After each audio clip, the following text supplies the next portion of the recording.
Good morning, guys. Hope everybody's having a good morning this morning. Um, I have been running around like crazy trying to get all this stuff set up. I'm having I'm having struggles this morning getting ready, but that's okay. We will make it through. We will make this happen. How's everybody doing? Um, Hope everybody's doing well this Thursday morning. I woke up pretty early, but I realized I didn't have any distilled water, and distilled water is a very important part of doing anodization. So there's that. I needed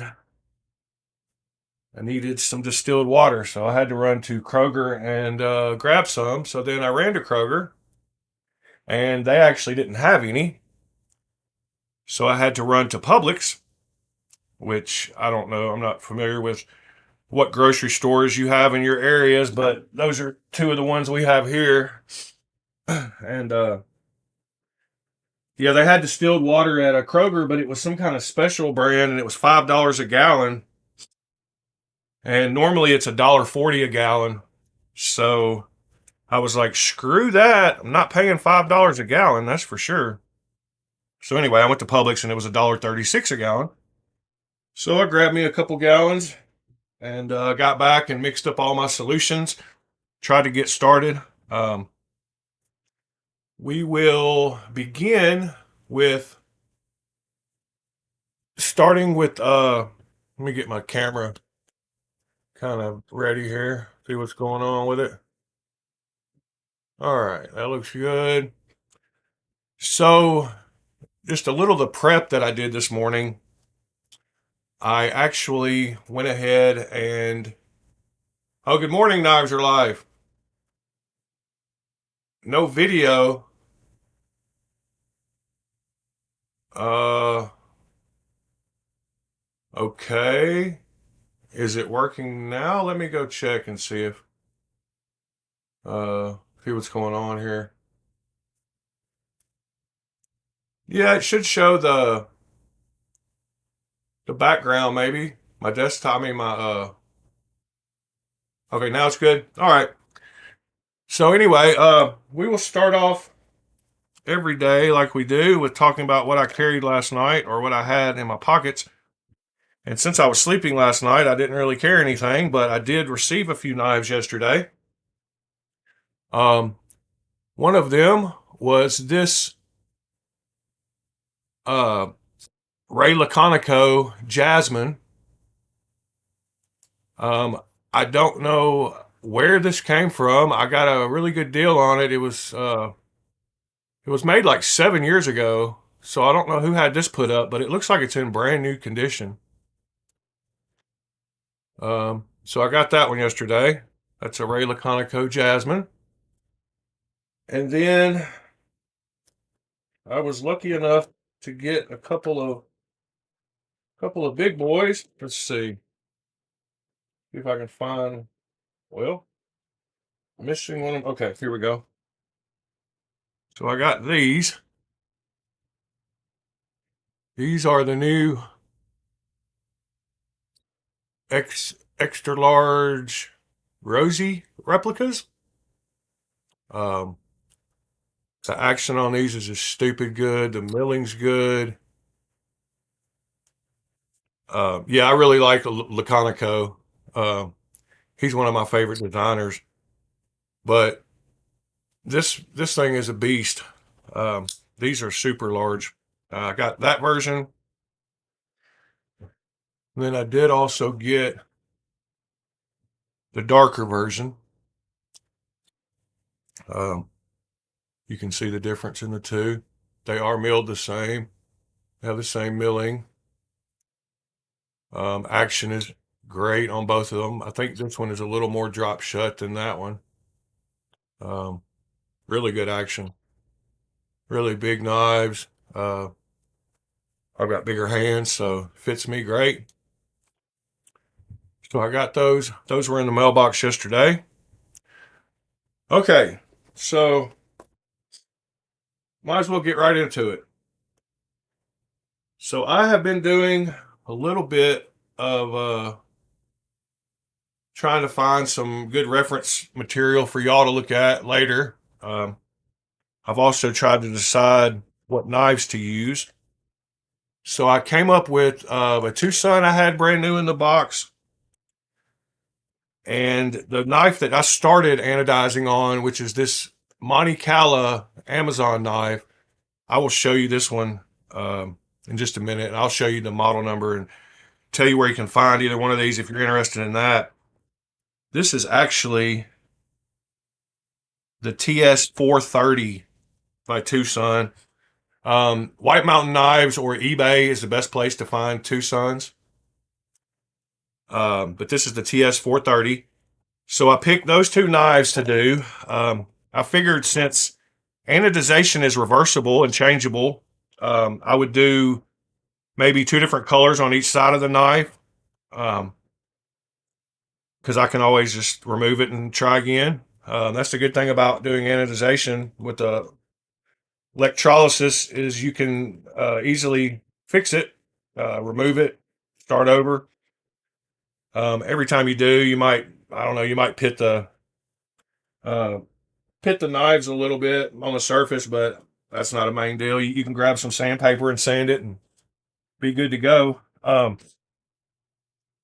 One thing, whoops, I moved my camera. Man, I'm an idiot. I got to lock, I have got to lock my cameras where they won't move because that is annoying. Okay, let me get that locked. All right, that one's locked now. I can't move it. Alcohol, super important. Make sure you get the 91% or 99%. Don't get the 78. But keeping stuff clean with alcohol is very important. And we're going to go over a list of everything that you need. It's not much. One of the things you do need is some titanium wire. Um, you can order that from anywhere. You can get it in different thicknesses. I'm just wiping this off with alcohol just to kind of get it a little clean. You can see all the colors on this one where it's been dipped down in the anodization liquid. And I use this one for pivots and screws and pivots when I'm anodizing them. I've got a little hole that I can hold the screws in. Then I use some of these other ones just to wrap around the scales. This one I went up to a high voltage greens, and when you go up that high, nothing else is going to cover it. So alcohol is an important thing to have handy. In fact, let's get into what we need to start anodizing. So let me turn on Firefox here. And I found a really good article. I'm going to link these in the description.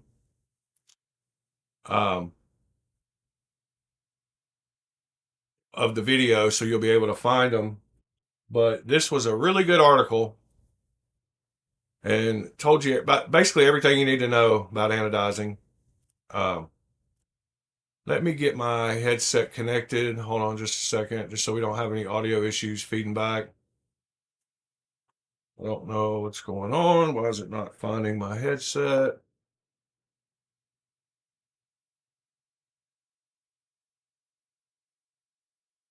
Okay, power off, power back on. Sorry, guys.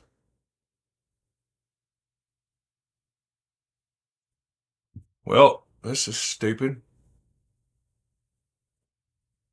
All right. Let me scroll down so you can at least start seeing this list. All right, how to anodize. Overview. Read amongst yourselves for a second while I get this sound situation finished. My phone, I'm having issues. I have to grab my phone because it wants to connect automatically to these same headsets I'm trying to use for my computer. So I have to disconnect it from my phone and then try to reconnect it. All right, now we're good to go. Audio out is going to my Bluetooth headphones. Microphone is still good. Make sure that's right. Yep, that's good. All right.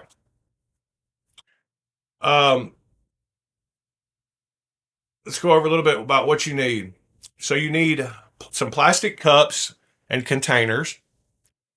You need something to clean the parts really good. They suggest Simple Green. I suggest using just Dawn dishwashing liquid because it's really good at removing grease. Um, so the only prep that I have done, other than kind of mixing up my solutions this morning, is I have gone and I've disassembled the knives and I have totally washed them with Dawn to remove any kind of greases and oils. And I've made sure that I was wearing gloves when I finished washing them so that my hand oils didn't get on them. That's what's in all these. If you saw all those white napkins on the camera laying on the desk here, all these right here, this is all the knife parts that I have washed and cleaned and got rid of all the oils on. So let's see. Let's talk a little bit more here. Let me zoom up a little bit. Well, that didn't help.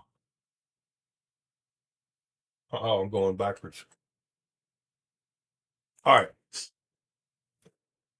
You need some distilled water.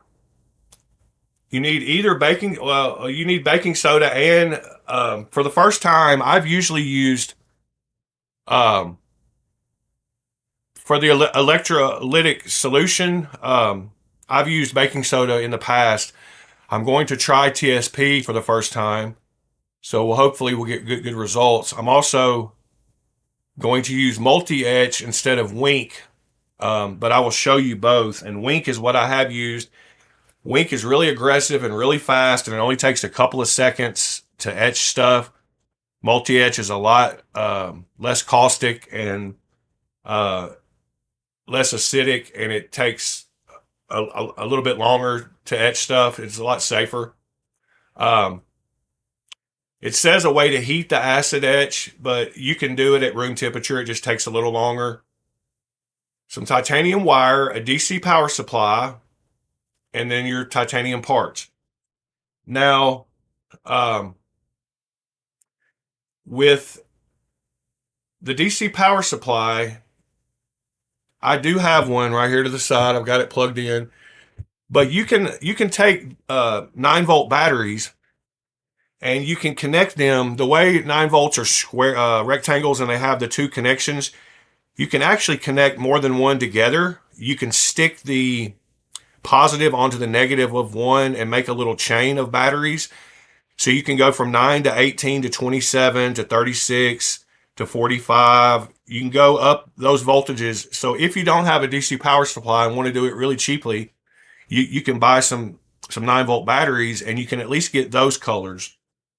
Speaking of those colors, I also have brought up that color chart that we looked at yesterday.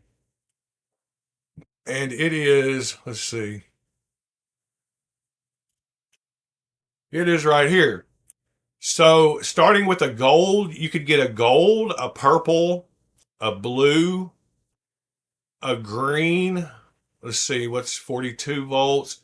You can go back into a better gold, even brighter gold, kind of a bronzy gold color right here. You can get up here to so you can link these 9-volt batteries, and let me show you what I'm talking about.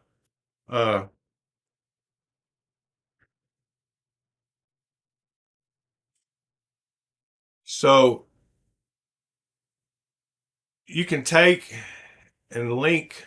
Well, that's not a great place. Let's see. No pictures there. Let me just go to images. Somebody will have some linked together. So right here in this picture, you can see how he has, whoops. So you can stick them together just like this and make a series of 9 volts, and then you just connect your positive and negative to either end of the chain, and that's how you can anodize stuff. This is the way I was talking about. You can use like a cotton ball or something to make patterns on stuff, and we'll go over that. But I just wanted to show you that you don't have to buy a DC power supply. You can use just 9-volt batteries. And you can also just use baking soda. So when we go back to the stuff you need, you just need some cups, some distilled water, some baking soda, and some 9-volt batteries. And you'd be good to go. So, all that being said, we will go back to the camera here. Let me make sure. Let me get my. What is going on with the camera today? I'm having issues with getting the angle right. Huh, that is way off. Okay, there we go. That's better. All right. So, one thing I forgot to grab over here close to me is my box of rubber gloves. It is very important to use rubber gloves so that you don't get oil on your stuff. Uh, instead of, so I've got both here. So instead of baking soda, I'm going to be using TSP uh, for the electrolyte solution. I've got that in this already mixed up. And in here, I have my multi-etch already mixed up. So let's see here. How do we want to begin? We will begin by putting, let me get all my wires here. So I'm going to go ahead and take my negative wire from my power supply, and I'm going to connect it to my spoon that is the anode in my solution. So I've got the negative connected to that spoon, so it goes down into the liquid and gives it a negative charge. And then I'm going to take whatever titanium part I want to use, and I'm going to take and connect it to this and connect and hook on my part that I want to anodize. This is about to break. Feels very flimsy. All right. I'm going to twist this. I will wipe this off again before we start. But anyway, this is titanium wire. We're going to hook our part in here, and then all we're going to do is dip it in this liquid. And that will connect, that will create the pattern. The electricity will go through the knife scale. It'll touch the water and finish the connection. So let me put on some gloves. We can get started here. I'm going to start with only one glove because I need one hand to kind of do some stuff. The difference between one TSP, if you're talking about the baking soda, I don't know. I just know that it's so baking soda is sodium bicarbonate, and you can buy medical grade sodium bicarbonate. And what the baking soda does is it neutralizes the acids. So once you use your etchant, the etchant is an acid. It's sulfuric acid to be exact, or hydrofluoric acid. Sorry. That will etch the metal surface to get it prepped to take the anodization. But once it's in there, you need to rinse it off with something to neutralize it so that it stops etching it and stops, affecting the metals. So the TSP is trisodium phosphate. So it's got the sodium salt bicarbonate. Well, anyway, this sodium bicarbonate. This is still got the sodium trisodium phosphate. It just creates an electrolytic solution that will take current, so electricity can flow through it. Basically, all you're needing it to do is electricity to flow through that liquid, and you're just trying to help it by giving it a solution. So let me take apart these napkins and show you what parts we got to anodize.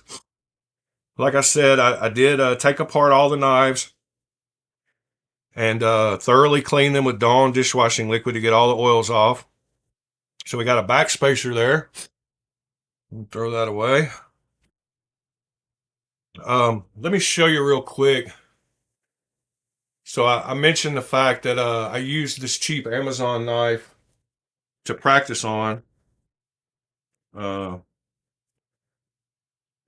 let's see, it's Monicala, Monickala.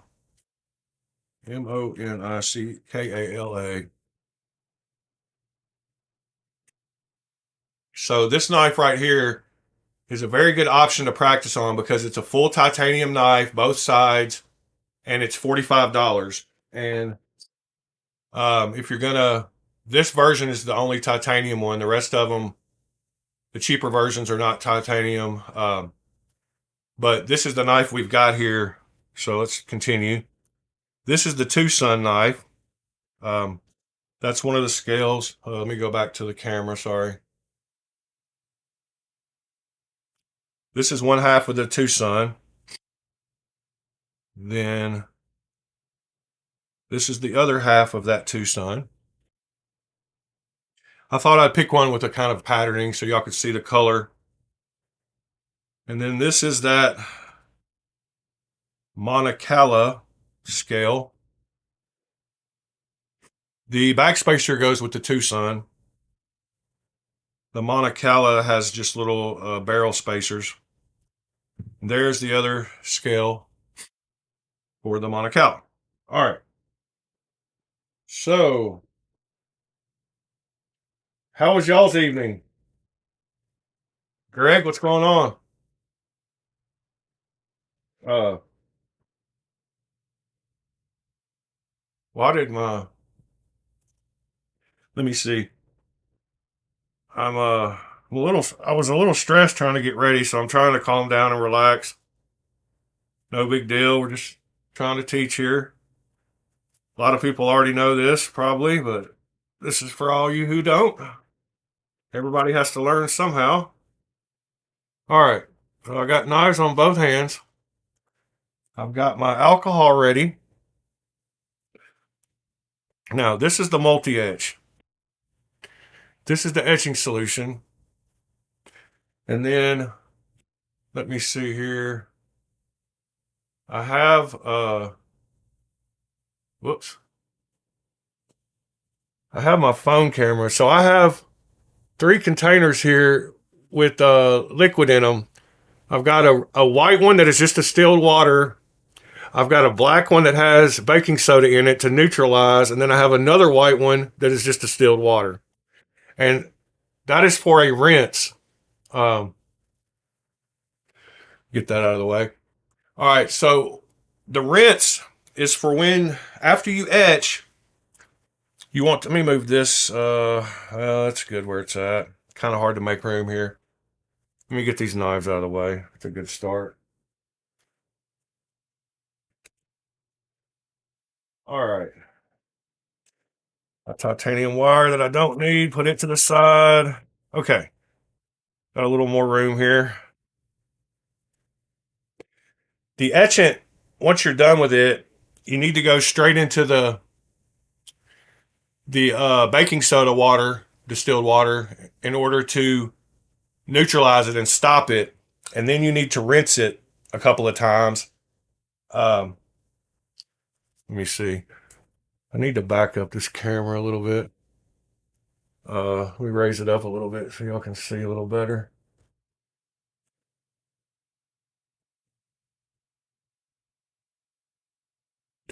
That still sucks. It's just a second angle. It's not really important because we're going to see everything on the main camera. But, let's see. What is going on with this? Why did that move? All right. There we go. Sorry, I'm having a cigarette to relax a little bit. Glad to hear your night was good, man. Uh, so I am using multi-etch. You can see it here. It is rather expensive. The much cheaper route to go is to use this right here. It's called Wink Rust Stain Remover. And it is, if you look at the ingredients, it will say that it's got hydrofluoric acid, I believe. Yeah, right up here at the top. Contains hydrofluoric acid. So they dilute it very, very lightly in there, but that's what does the etching. And that acid does not react. This baking soda water will stop that reaction. So what we do is we make sure that our parts are super clean and ready to go.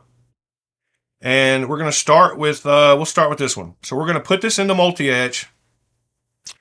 And we're actually going to go ahead and put both pieces in the multi-etch. Because multi-etch, with Wink, it only takes 2 or 3 seconds of dipping it, and then it will start to bubble. And you're welcome to watch other videos. There's tons of them. I might even have one. Yeah, I do have one on my channel that shows how to remove color from a knife by putting it in an etchant. This is made to be heated, and when you heat it, it does work faster. But at room temperature, or even colder, it takes it a while. It takes a couple of minutes. So I'm going to look at the clock here, and we're going to let it sit for a couple of minutes. I don't know. This is the first time, like I said, that I have used multi-etch. We're kind of learning together. I don't know how I will tell that it has etched sufficiently. If it was a color, then we could see the color going away. But since these are brand new, there's no color on here. So I can't really judge how fast it's working. It's pretty safe, and you're not going to hurt anything with multi-etch. So we're going to be okay. We'll leave it in there a couple minutes. One thing I should go over is, I don't know if you're aware, but water is one of the best ways to prevent oxidization and air getting to stuff. So like they find old logs that have been submerged in the water for like 100 years and they haven't rotted because the water creates a layer around it that protects it. So after you do any of these steps, you can just leave it in the distilled water and it will be safe. It's best to just leave it down in there. So I'll show you once we get through etching this, and I dip it in I stop the process by dipping it in here. Then we'll rinse here once, and we'll just leave them in this cup until we're ready to work with them. And it doesn't take very long at all. This Wink actually, I mean, when you use Wink, it's only a couple of seconds and you're ready to dip and get going. Since I'm having to talk and explain a few things since this is multi-etch. It's very good to clean stuff with either acetone or alcohol before you begin this step, and maybe rinse it with regular distilled water first and then go into here. But I knew these were super clean. So I just went right into the etchant. We're coming up on 2 minutes. So what I'm going to do is I'm going to take this, I'm going to dip it really quick into to neutralize it. And I'm going to do one dip in here. And then I'm just going to drop it in that cup. I'm going to do the same thing with this scale. I'm going to take it, I'm going to neutralize it. I'm going to rinse it once. And I'm going to drop it in the cup. So now we are basically done with the multi-etch for that knife. So I'm going to close it up, set it to the side, so make us a little room. Let me dry off my hands here. Got a towel. All right. So as long as it sits in the water, there's no air hitting it, which means it's not going to oxidize and nothing's going to change. And it's ready to take a color. So these wires are, like I said, it's titanium wire. It's just a way to attach the scales to this clip instead of clipping the clip directly onto the scales, which you could do, but you're just kind of creating a path for the electricity to flow.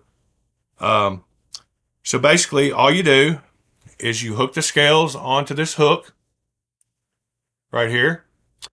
I'm going to move these glasses around here so we can see a little better. Put that back there. We will need the rinses when we're done. Let me move. I'm just going to kind of rearrange stuff here for a second to get this front and center. All right. So over here to the side, I've got my power supply. Let's see. You can see it. I don't have it turned on yet, but I will do that. So let's see. Let's turn it on. All right. So y'all can see the voltages here.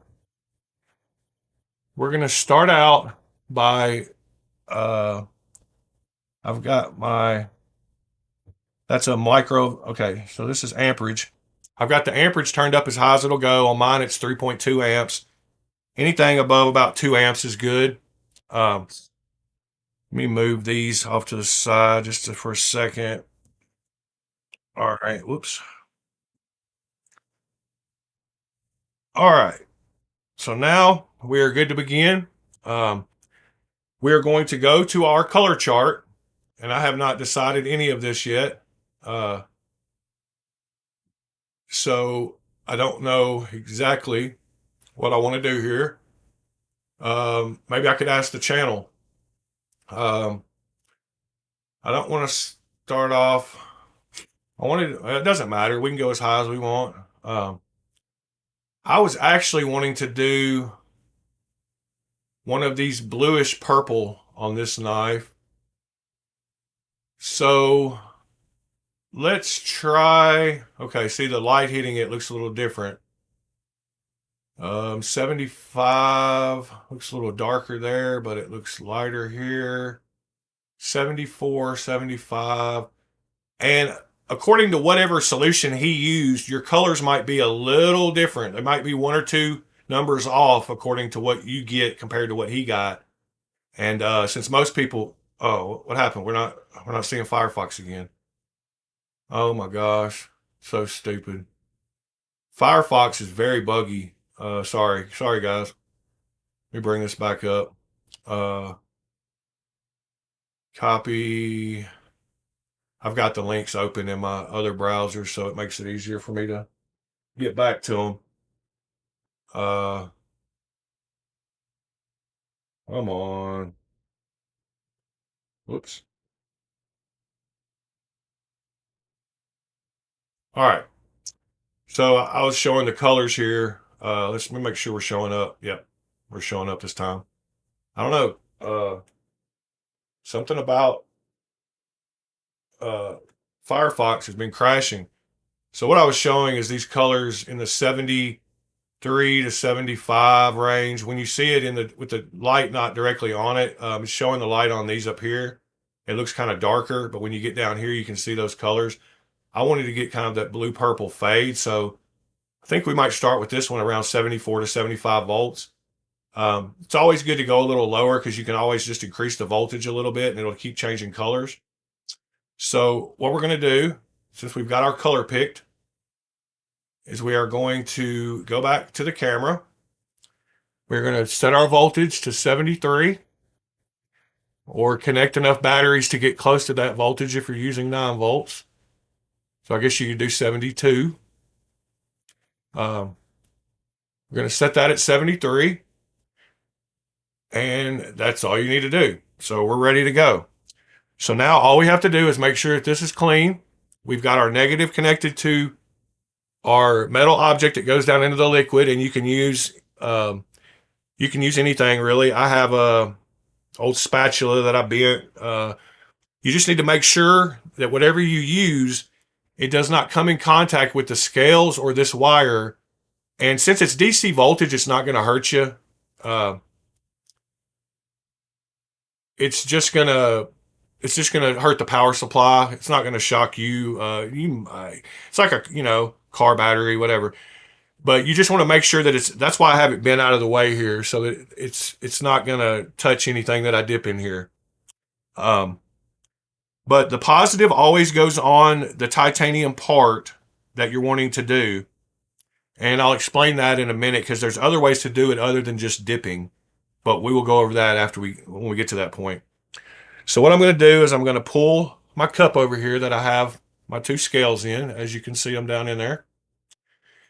And I'm going to also get my 2. You don't necessarily need the baking soda one because this is basically baking soda. But we do need to rinse. We'll do a double rinse. Let me see. I'll put that one there. We'll use both of these. I'll put it back into this cup when we're done anodizing it. But all we do, I'm going to first make sure with a paper towel and a little bit of alcohol that my titanium wire has not picked up any kind of oils or anything. So I'm just going to take and wipe off my titanium wire with alcohol. Just kind of making sure it's all clean and good to go. And this 91% alcohol evaporates pretty much instantly. You don't have to give it much time. So I'm going to just use this wire and reach down in here and hook it into the pivot. Well, I say that, but it is harder than it looks. All right. Just going to hook it down into the pivot.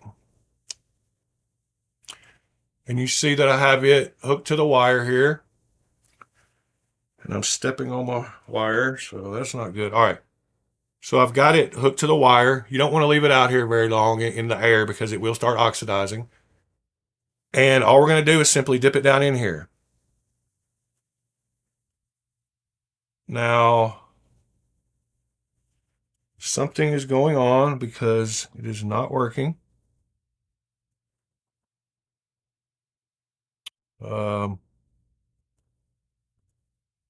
All right. Well, we've run into our first setback here. You should see this voltage and amperage start to move, and the color should start changing. I'm going to go back here for a second. I'm going to wonder if it's because of this wire. This wire feels super flimsy. Let me drop that back in there. Let's get another piece of wire over here that I've got. All right, here's a piece of titanium wire. I don't know what's up with this green one here. Oh my goodness. This is a wire tie, not a green titanium wire. That was our problem. Oh my God. The stuff that happens on camera. All right, I'm going to do the same thing with this little piece of wire. I'm going to wipe it off with aluminum. Can't believe I used a green. I was like, why is that so green? And it was like a bread tie. My God, I'm an idiot. Well, I'm glad it really didn't hurt anything. It just didn't connect the path. So all we did was just pull that out and put it back. Really no change. All right. I'm going to do the same thing again. I'm going to take this scale. Just going to reach in here this time and try to grab one. I like to use the other end besides the pivot. So I am going to use that end. That's the one I normally use. You have to make sure this wire is super stiff. Oh my gosh. Now that wire just broke. Wow. Anything that can go wrong on camera will go wrong on camera, huh? Give me just a second. I've got to find my pliers and see what's going on here. Ridiculous. All right, I'm going to cut. I guess I've had this wire a little while, and it might be a little brittle. I should have started with a new piece, but all right.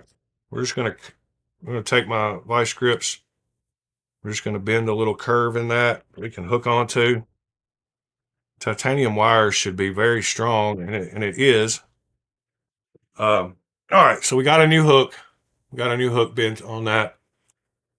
Once again, I'm going to clean it with some alcohol because it just was everywhere else. I can't believe I used a bread tie. It's crazy. All right, now we're good to try again. Third time's a charm, right? So we're going to hook it. We're going to hook it in the back of the scale of the knife. I like using the opposite end of the pivot. We're going to take our positive. We're going to hook it to the end of the wire. And we are going to dip it down in here. And as you can see, instantly on the screen, the voltage started changing. And what we're trying to do is we're letting the amps keep going until they drop to 0. And I don't know if you can see down in there, but the colors are changing. It's going through a process. And like I said, this is the first time I've used TSP and multi-etch. We're going to let this amperage keep dropping. You can move it around in there to give it a little help, but we want it to keep going until we get to 0, and it's showing 73 volts.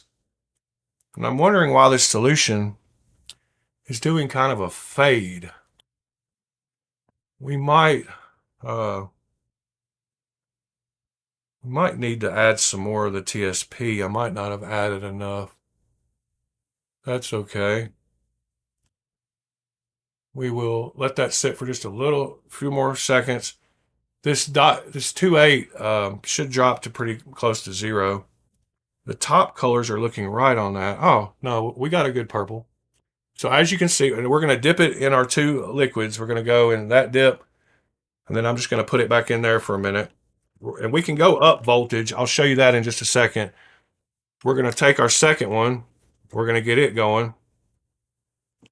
So I just took it right out of the water. I'm going to do the same thing, drop it down in there. If you watch it, you can see the colors changing on it, going through all those phases as it goes up voltage.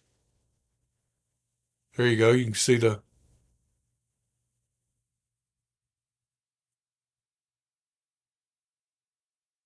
And as these amperage over here go down, we're getting a good voltage. This voltage reading means this solution is working great. And it means that multi-etch helped. Now, our colors, as I let this sit for a second, let's look at these colors, because I'm seeing different colors than he got. So he definitely did not use, I'm seeing some lower voltages colors. We haven't got into that blue yet. So we're going to go up a little bit here in just a second. As you can see, we got back down to that 0.02.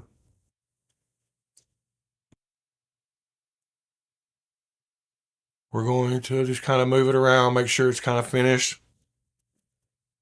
And then we're going to drop it down in here. All right, so that's it. So if you were happy with your color, I'm going to turn my power supply off. If you were happy with the color, then you could just be done there and reassemble your knife. As you can see, the etchant worked great, and we got a great, even, uniform color. And I will show you, hold on, give me just a second. You can see both of these look great. And if we look at them both together, they're really close to the same color according when the light hits them. So that is our first. We are done with that anodization. I don't like this color. I want more of a blue and a purple. So we're going to go back in again, which is fine. You can go up. You can start off with lower voltage, and you can see it inside here going through all its colors. We are going to turn it back on.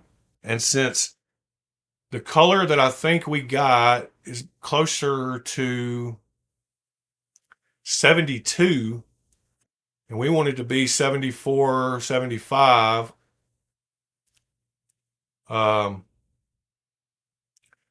74, 75, we got close to, I'm going to go up 3. So what I'm going to do is I'm going to take my dial and I'm going to go up to 76. Now and that's why I told you mileage may vary. You might get a little different results on the color chart, but the spectrum remains the same. So all we need to do is just put this back in. So we will hook it again. We will drop it down in there.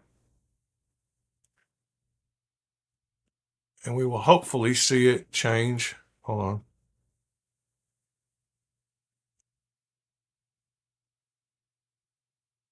As the amperage drops here, and as we let it sit, it should begin to darken up a little.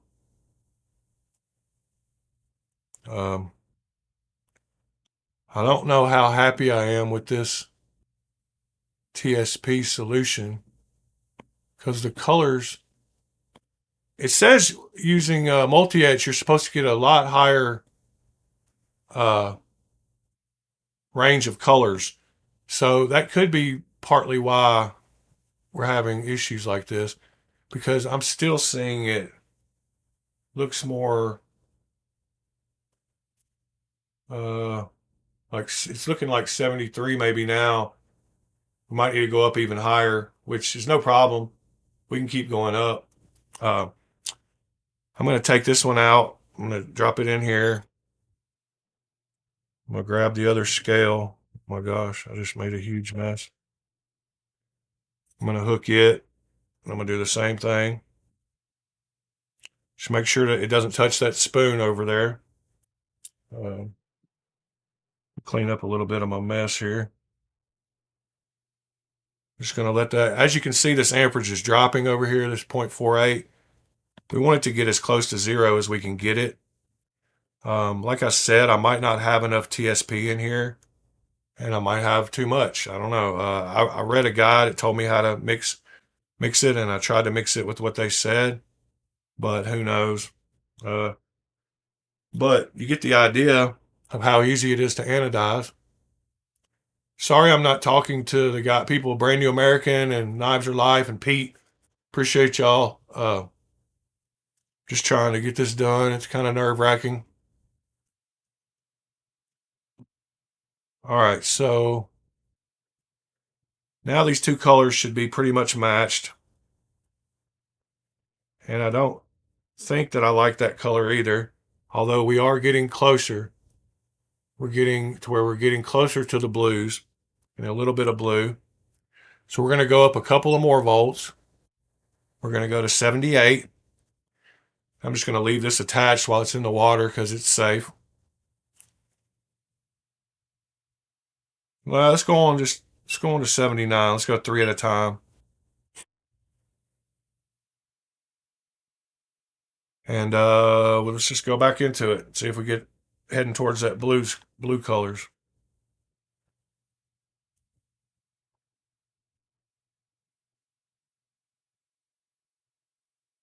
The inside of the scales doesn't normally look as good as the outside of the scales. Yeah, that's getting more of the color. We're still haven't dropped completely over here. It seemed to go down to about 0.2 something when it got close to being done.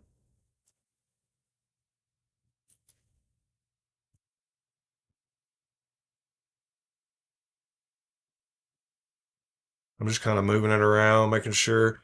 I think I need to add some more of this TSP. I think that might be part of our problem. So we will do that before we do the next knife.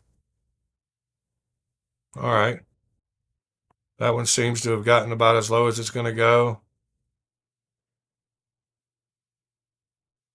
We're going to take it. I'm going to drop it. I'm going to grab this other one so I don't mix them up. Drop it in there. We're going to take our positive, hook it in that other knife. We're going to finish it off.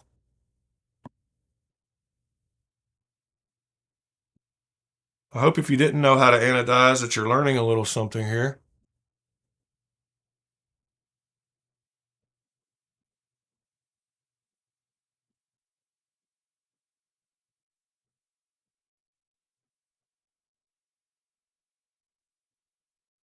All right, I think we're going to be good with this one. We'll move on to the next knife. We'll try a different color.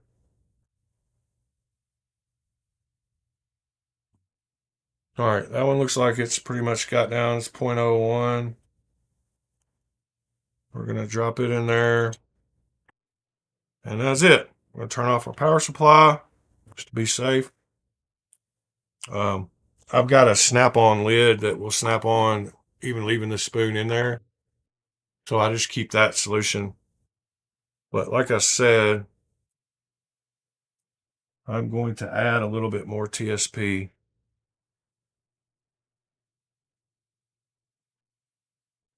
And I'm going to stir that up. Make sure it's dissolved good. I didn't have much time before we started to get all my solutions mixed up. But it at least worked. We at least saw how to anodize. And you could see on the video how it was changing through all the colors as it went up. That's why I wanted to do a higher color first. We'll do a lower color on this next one, just to kind of see. And while these are sitting out, I should have let these sit in water. They're getting a little oxidized, but that's fine. I'm going to set that back over there. Set that back over there. Going to get our etchant back out. I'm going to put both the scales in there for a couple of minutes, along with the backspacer. We're going to do the backspacer a different color than we do the scales, just because we can. And we will take one of them, and I will show you the how to remove color. I've actually got some Wink right over here in another container. So I will show you how fast Wink works on removing color and etching. So let me look at my timer. All right, now I can talk for a minute.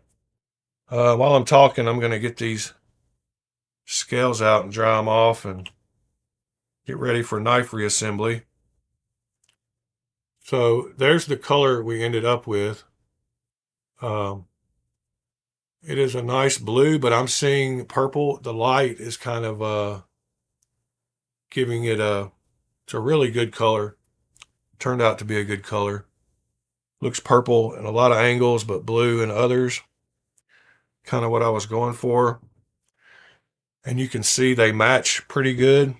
Let me get paper towels here. Let them dry it off. All right, there's one of them. Here is the other one. The uniform color I'm really happy with. The multi-etch help provide that. It doesn't pit and this is at a microscopic level. We're not talking about pits that you can see, but it doesn't pit nearly as bad as Wink does. Like I said, Wink is way more aggressive. Yeah, you can see that this one's got that color change where it's drying and it's blues and purples. It's going to look good where it's still wet. Yeah, it's got that kind of metallic. That's going to be a cool looking knife. So there's one of the scales. Here's the next scale. 53. All right, we're done with our etchant. You can see on the back that color where part of it's wet and part of it's not, and the blues and purples. But yeah, it's got that kind of blue, purple kind of look. All right. So we're going to do our rinse once again. When you're done with the etchant, just go into the neutralizing solution first to neutralize it. And then we're going to do a quick dip in here and then leave it in here. Start with the backspacer. Just going to neutralize the acids. We're going to rinse it once. And we're going to drop it down in there. Getting that out is going to be fun. Do the same thing with the first set of scales. Neutralize it. Rinse it once. Drop it down in there. Last set of scales. Neutralize it. Rinse it. And drop it down in there. I probably shouldn't have dripped that water into that multi-etch, but it'll be all right. I'm going to close up my multi-etch. We are done with it now. I'm going to set it to the side. Like I said, you can, if you need to do spacers or screws, you can make a little hook. So if you have titanium frame screws, you can just you can drop the screw down in there and use it to kind of hold it. That's a good trick to do.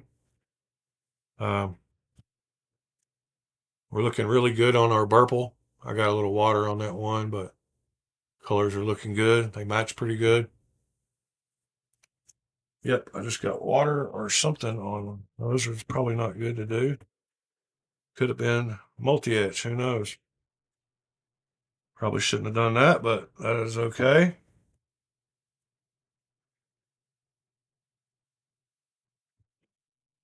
All right, so now we've got our knives ready to anodize again. We're going to come back over here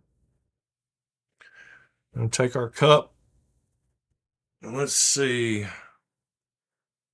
I have got to fish those pieces out of there, so we'll start with the scales. Let's pick a color to do. What color would y'all like to see? We're going to do a lower voltage color.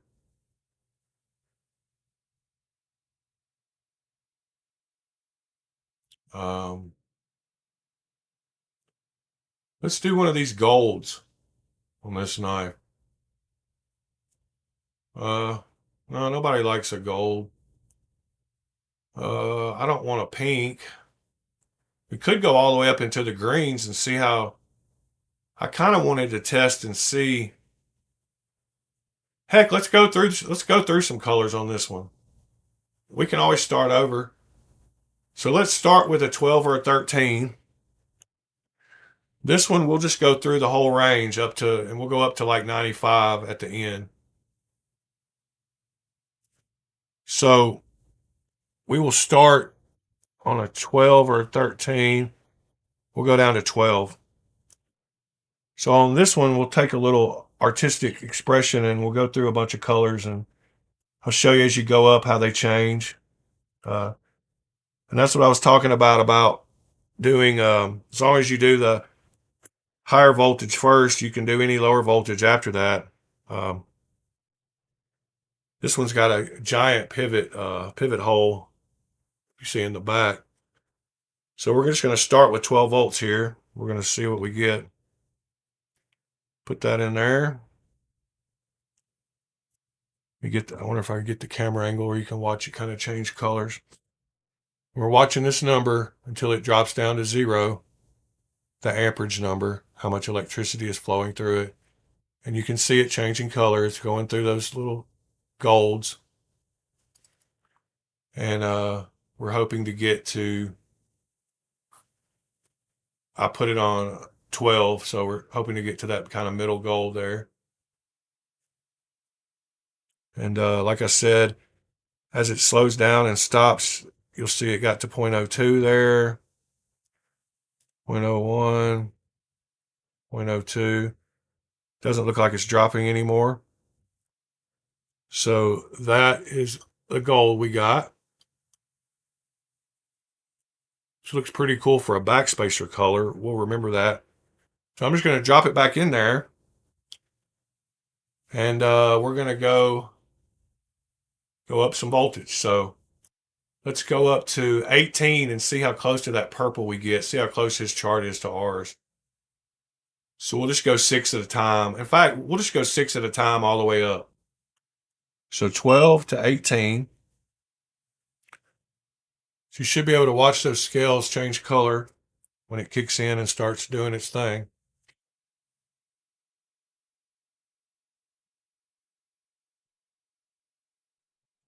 I've never left it in here and turned it up. I've always turned it up and then dropped it back in. So I don't know how this will work, but we will see. I guess I could take it out and put it back in. That's what we should do each time I go up 6. And I'm not convinced that this TSP is the way to go, because these colors should be changing quicker. So I might go back to the sodium bicarbonate baking soda route. I had read TSP is better to use, and we did get good results on these scales. So, but the chart was a little off, and we're not getting, this is not dropping, so we're not getting good conductivity. I'm kind of wondering why that's happening.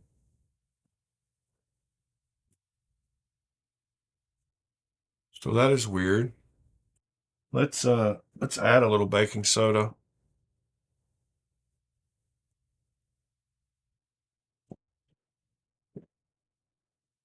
See what happens.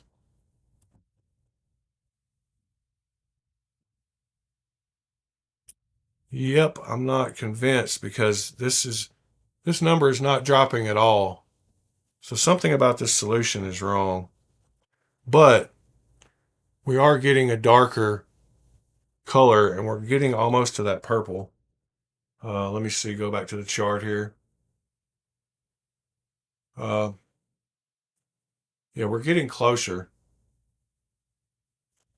Tell you what, let's see.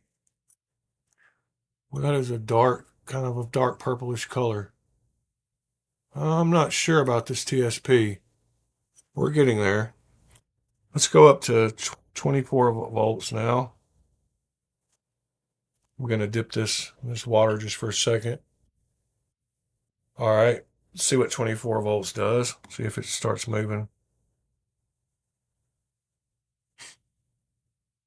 Okay, it definitely went through that purple. So getting into the blues now.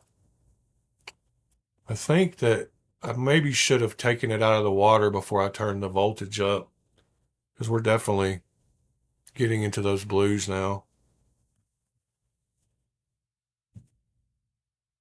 Hope y'all can still hear me. Hope y'all are just kind of watching me and not saying anything.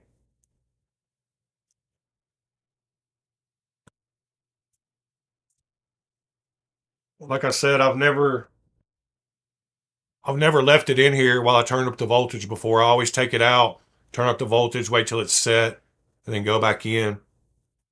So I'm kind of wondering if that was what was going on with the.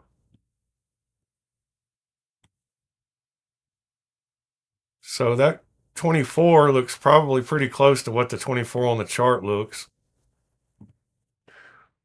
We'll bring up the chart one more time. 24 looks like it's a little lighter blue. Let's see.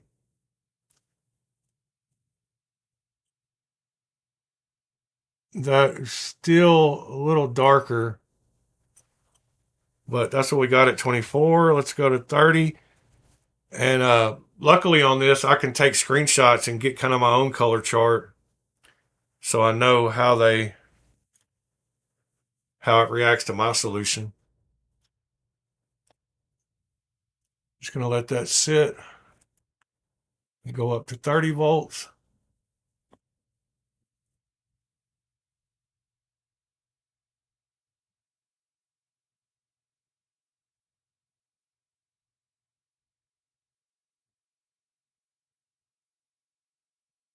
Yeah, I'm not sure about this TSP. I might go back to.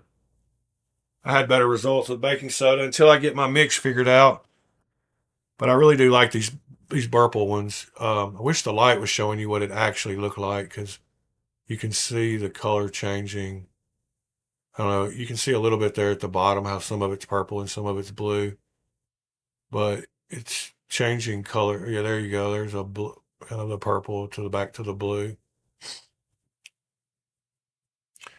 And now I'll have a video where I can kind of watch the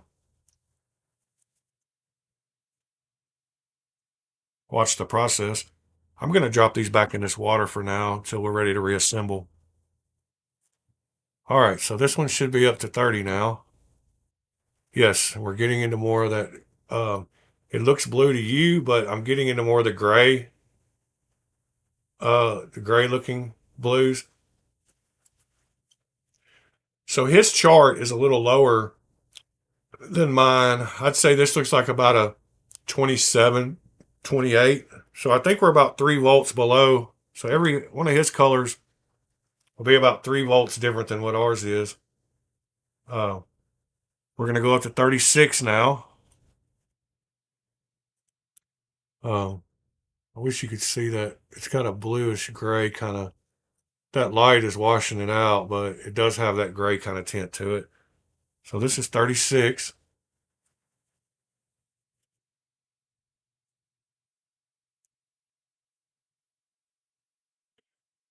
So you could definitely get this color with 4 9-volt batteries.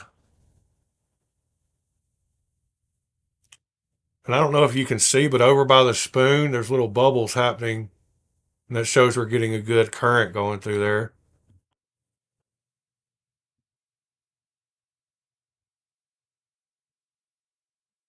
Yeah, we're getting into those blue grays for sure now. We'll just keep going up 6 volts until we go through all the colors. I'm curious to see how good the high colors do using and it's better to just go to the color you want. I'm not sure that we'll be able to get those high colors. Maybe we'll try. Yeah, we'll jump straight to the high color, the high voltage with the other half of these scales. That 12 volt was pretty good gold though for like the backspacer. So we might do that for the backspacer. This one, yeah, it's definitely got that slate. The light is too bright, but it's got that slate blue. So according to his chart, we should be, well, stupid. Should be around here, and it's close. It's probably down here at this 33. The light is really bright. And now we should go back into the golds on the next one. When we go up to 42, we should start getting back into the gold. And that should tell us if this is working kind of like it should. You can see down in the water there that it is that kind of slate color. So I think that one has maxed out, done all it's going to do. You can see on the end that it's that kind of slate color. Like I said, this white light is kind of washing it out. That is a pretty color, though, I have to say. So let's go to 42. We should go back to gold, or start to go back to gold. Then we can kind of tell how far off his chart is from mine.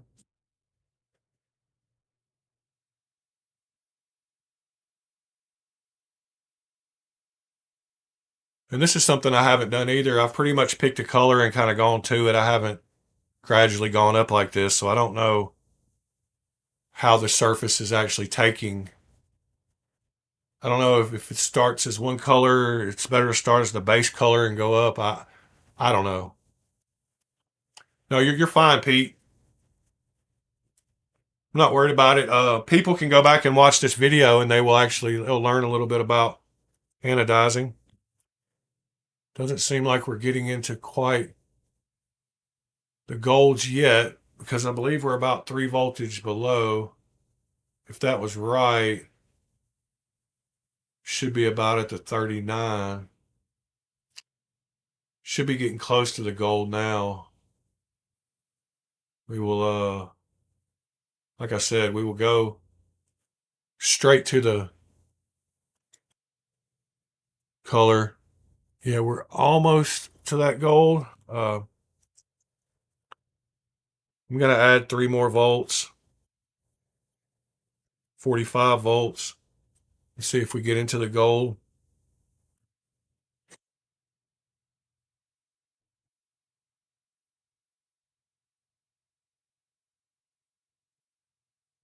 Oh, cool. I'm going to bookmark them in the description. Sever7, what's up, man? What's going on, Derek? Hope you're having a good day. This solution is looking very cloudy. Yeah, I might go dump this out in a second and go back with just baking soda and see if we get a better. So I'm not sure about this TSP, but we are starting to get back into the golds. I don't know. I'm not liking this. I'm going to show y'all something. Since I've got it here and we were talking about it, this is the Wink solution. And this is very aggressive.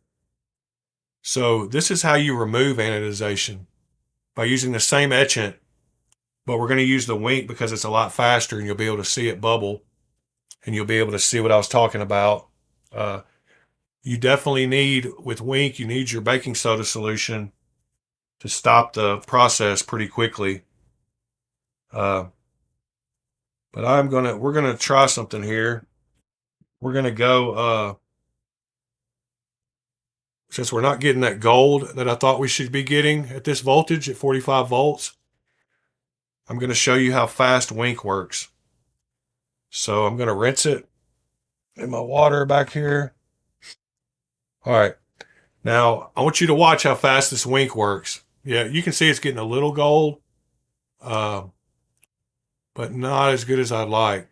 So watch this wink. So when you drop it in the wink, within 2 to 3 seconds, it'll start bubbling.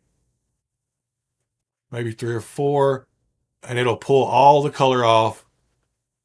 I think this is wink. Maybe it's not. What? Oh yeah, there it goes.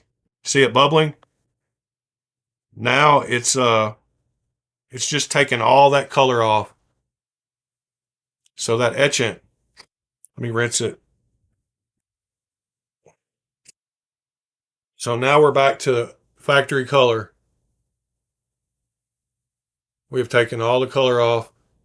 We're back to bare titanium. So we're going to take and we're going to go right back to that 45 volts and see if our colors are the same or if they're a little different. So we're going to go right back in that 40. Yeah, you see we're getting a lot more bubbles. We're getting a lot. And you can see the color changing very quickly, going up through the colors there. It's already got a nice blue, that gray blue.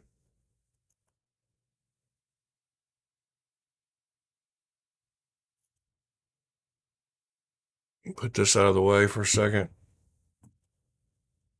So there's the color, and it is a little different than what we had, but it's pretty close. We're still, um, our range of colors is still a little different than the chart. And like I said, because we're at 45 volts, we should be into the golds, and we're still down here at 38. Not sure if that has to do with the higher amperage that I'm running compared to what he ran, or what. But the color chart is just kind of a guide to kind of guess. And you can see, sorry, you can see that's definitely into that blue, greenish kind of tint. So we'll let that sit for just a second. We're going to go up. We're going to go up to our, uh, we're going to go up 6 more volts to 51 volts and see if we get into that gold.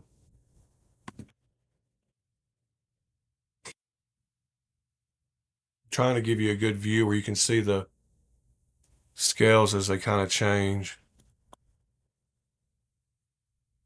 Yeah, now we're getting into that gold. So our chart is a little different than his. There we go. We're getting into that bright gold now. So on the chart, whoops, sorry. Yep, of course Firefox has crashed again, so I'm gonna have to reopen it. And copy my color chart back over and reopen that link.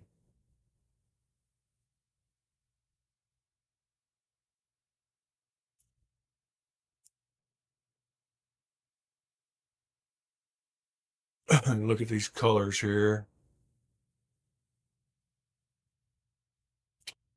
So I'm at 51 right now, and we look like we're down about 47 is what I'm going to guess. We've definitely got into the gold, but we're not as bright of a gold. We're kind of 47, 48 maybe. So we're about 3 or 4 volts off. So if that's the case, let's pick one here in the 60s. Let's say we want to get to this 68 color. We're going to go up to 72. And we're going to see if it goes to that color. So we're at the gold. We're going to 72 now.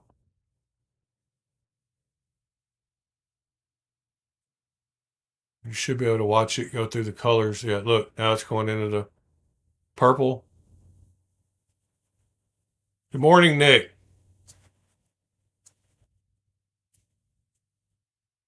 Yeah, I told him getting off the oils and stuff is super important, and I had washed them previously before we started. Um, I think we got pretty close to that 68. I think we're about 4 volts below what his chart says. Um, yeah, that color looks pretty close to what he has on the 68. Yeah, we're gonna go to green. We're gonna go to green, Nick. I use multi-etch, so we should be able to get to those higher colors. Um, but that one looks pretty close to that 68, so I think we're about 4 volts. So let's just kick it up. Let's go to what Nick said. Let's go up to 98. See if we can get to that green. Those higher colors are harder to do when you use Wink. Um, if you read some articles, multi-etch allows you to get to those higher colors and have a wider spectrum. So here we go. See how it goes up to the green. We're at 80, 81, 82, 83. Move it around and help it out. 84.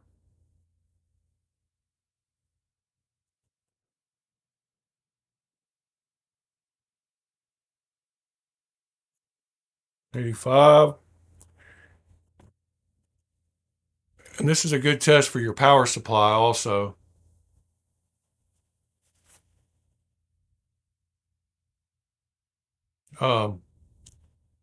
Just going to let it gradually climb here. 86 and a half.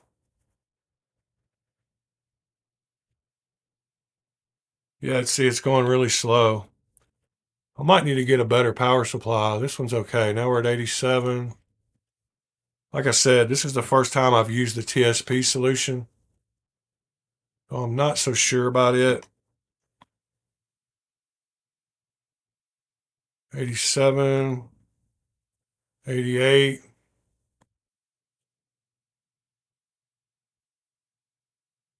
We're not getting up there. Let me crank up.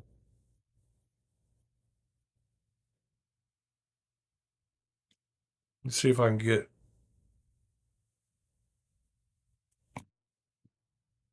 get up in the 90s. See, it's not wanting to go above about 89.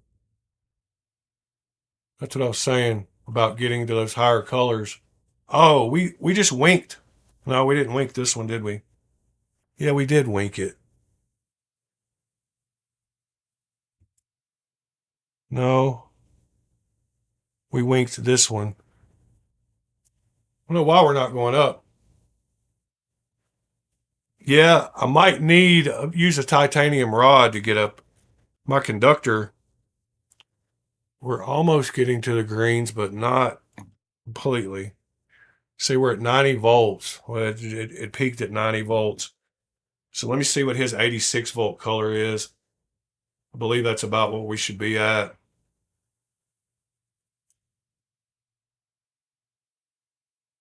Um, yeah, we're still around the 82 looking mark.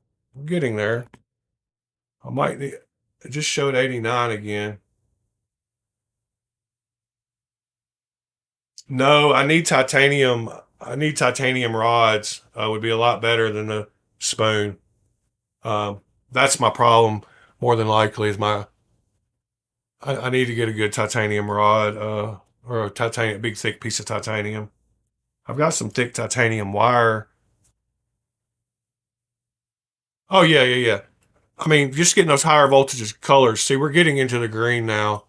You can see on the back when it dries, it'll be. Let me see if I can push it up. It's showing me 90 volts when I drop it in. This goes all the way up to 120. So let's see if I kick it up to 120, 121 actually.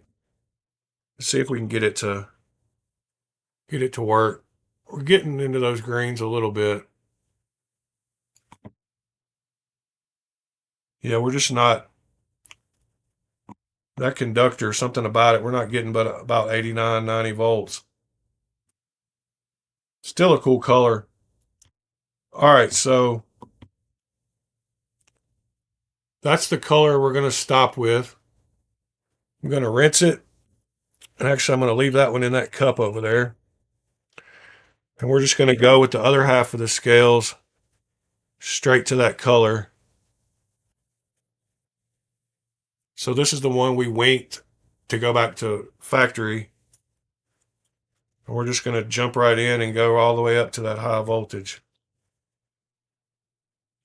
You should be able to watch it go through all the colors. Goes through the golds.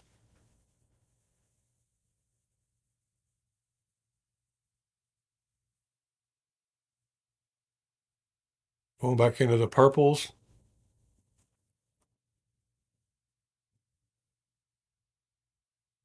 We're at 80 volts now.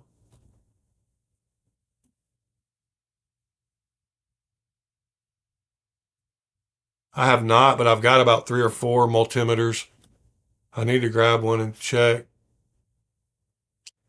I mean, when you get these budget power supplies, you never really know. So I agree. I've got one probably right here somewhere. Let me see. Uh,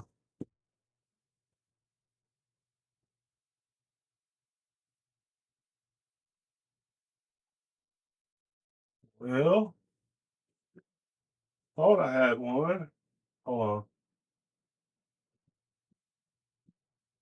Aha, found one. We can do that live, Nick.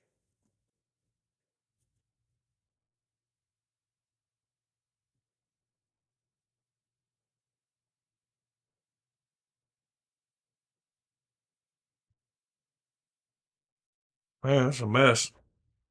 I spilled quite a bit of water. Let's see what we got. Why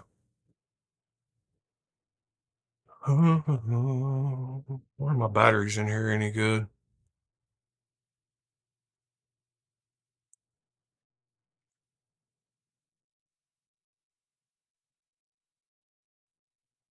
Yeah, just so you know, you know.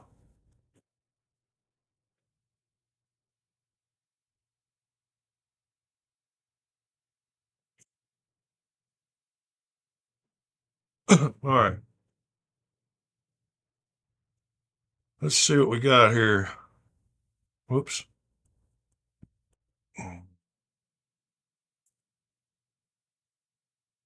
What is going on with these stupid leads?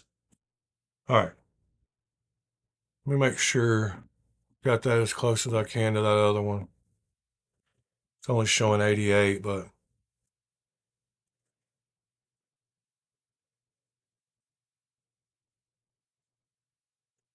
yeah, we're probably pretty close to that other one. All right. Take it off and drop it over there in the cup. The other one, we're going to take and touch our.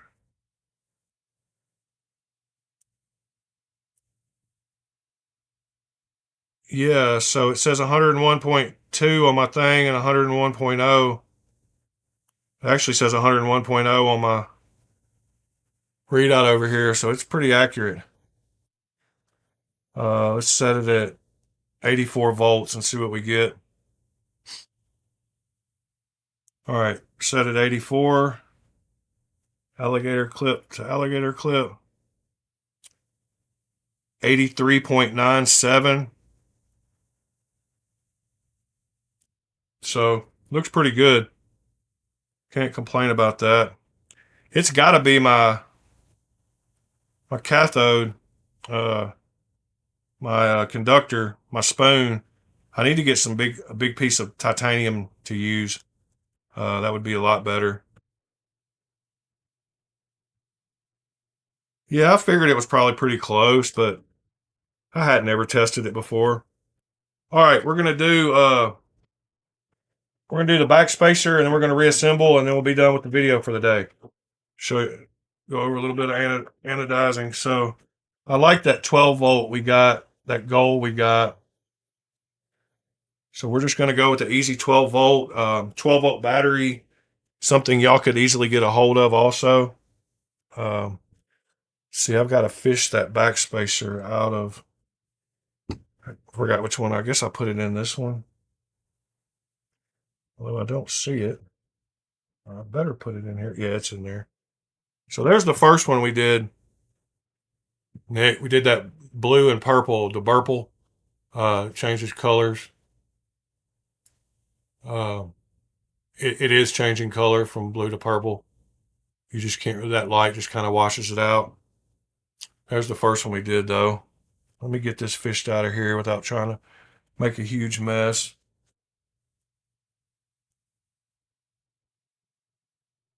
Which is easier said than done. It's like playing a game of Operation. Y'all probably don't even know what that is, but all right, we got it out. So we're gonna do that nice gold 12 volt for this backspacer. We're just gonna go in, wait till that amperage drops.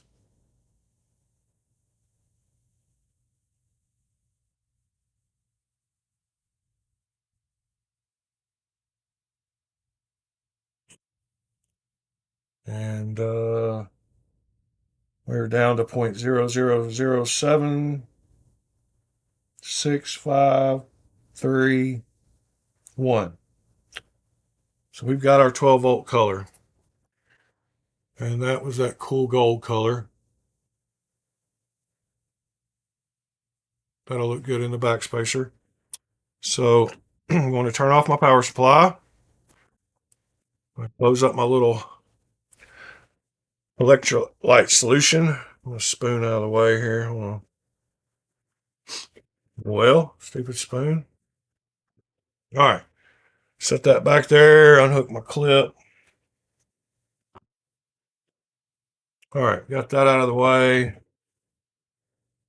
Got our two clips out of the way. We got our parts here. Let's get this other one out of the water back here. Got that kind of cool blue, gray, greenish. You can tell they're pretty close, but they're a little different because of the wink compared to the multi-etch. I wish you could see the color difference. The one on the right is a darker greenish color. Uh, in fact, I don't like that they don't match, but I can redo that at a later time. Let's do the reassembly because I said we would. But I will probably go back and remove all that anodization and start over to do them both equal. Um, that blue one is not, yeah, it's like a teal. Uh, you can see the purple colors on it while it's wet. There's part that's purple and part that's blue. This one is a cheap Mana Cola. Hold on. This one is a Tucson, and this one is a Monacala. It's a good practice knife. It's $40 on Amazon. Uh, so it's a great one to practice with if you're doing anodization. Let me get these dried off and we will reassemble them and see how they look. But like I said, these two are different shades and I just don't like that. That's why I try to, but we went through a whole process of going up and down the voltages and um, it's better to, when you're doing it yourself, um, you're going to do them all the same, same time. Wow, that camera, I even forgot it was even up there. I did not ano the pocket clip. I forgot. The pocket clip on this one, I don't believe is titanium. This one is, but I didn't think about it. I just thought it was a spacer. I was having to rush around this morning to get everything. I didn't have distilled water, so I had to run to the store. The first store I went to didn't have any distilled water, or all they had was $5 a gallon distilled water instead of. Uh, yes, I will link the power supply over here. But Sever 7, I showed the poor man's way to do it. You can let's see, 9-volt batteries link for anodization. So you can take and you can make a daisy chain of 9-volt batteries, however long you want. I don't know. I'm sure you can tell what I'm talking about. You can make 9, 8, 27, 36, 42. So you can get a wide range of colors just by linking 9-volt batteries.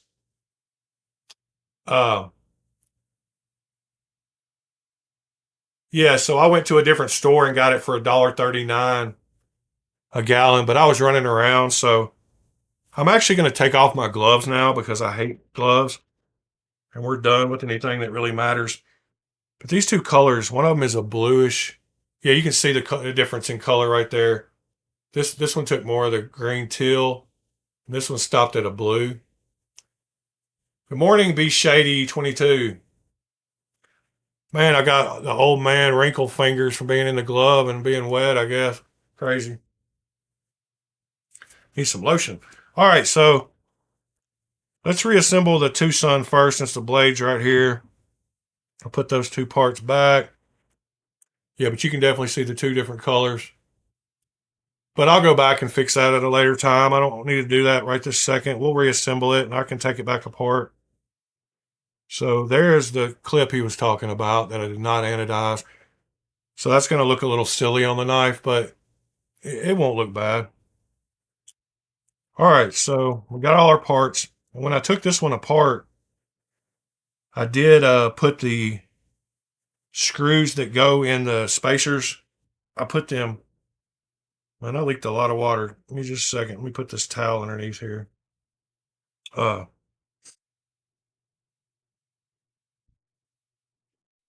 Just trying to get up some of this water I leaked. All right. But I went ahead and put the screws. It's a good thing to do. Just put the screws in the. And then these washers, they have a little track in them on one side. I don't know if you can see that line. And that's where the ball bearings ride in that little track.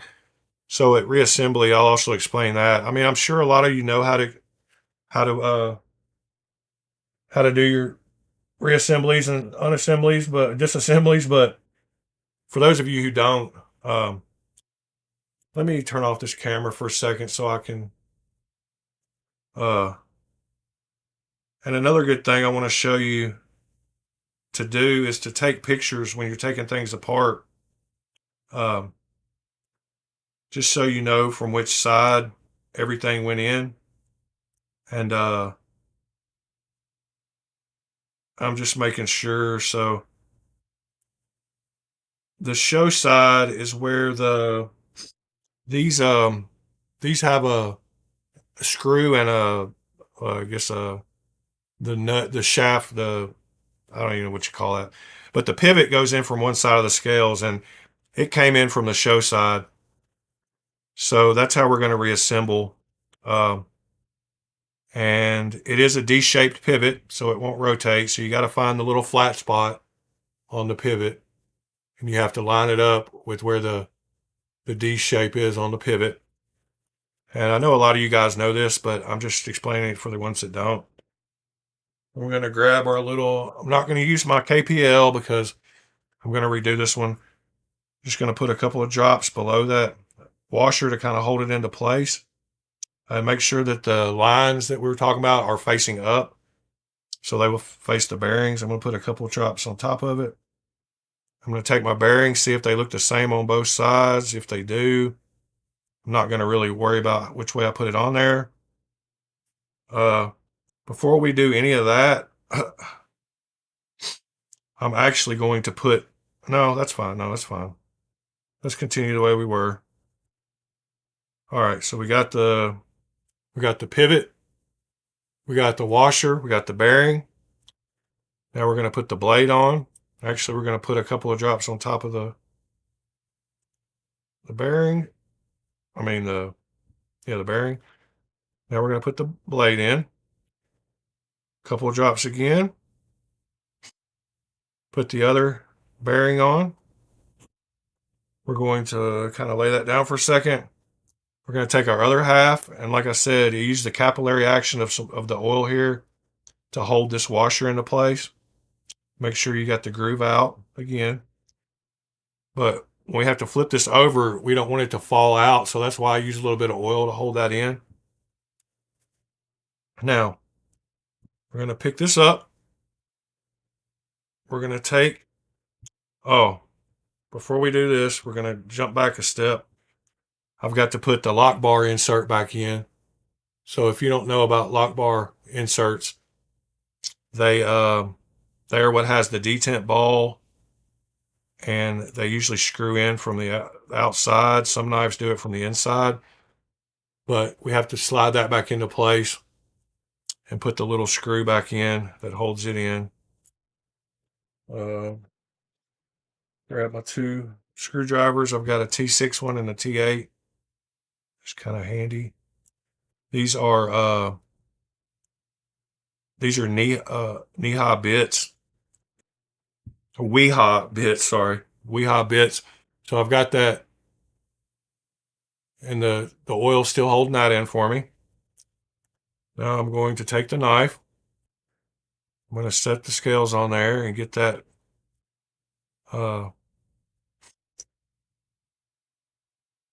stop pin located.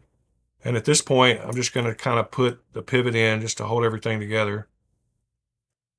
So usually on knives, pivot is always a T8, not always. And then cheaper companies use T6 for the body screws and T8 for the pivot. So we're going to slide our back spacer into place.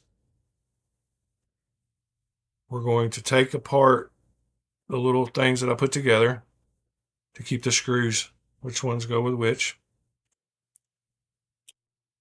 We're going to take and hold our back spacer and try to stick one of these through everything. You can use the screwdriver to line up stuff. Once I get one of these in there, the other one might go in easier. Let's see.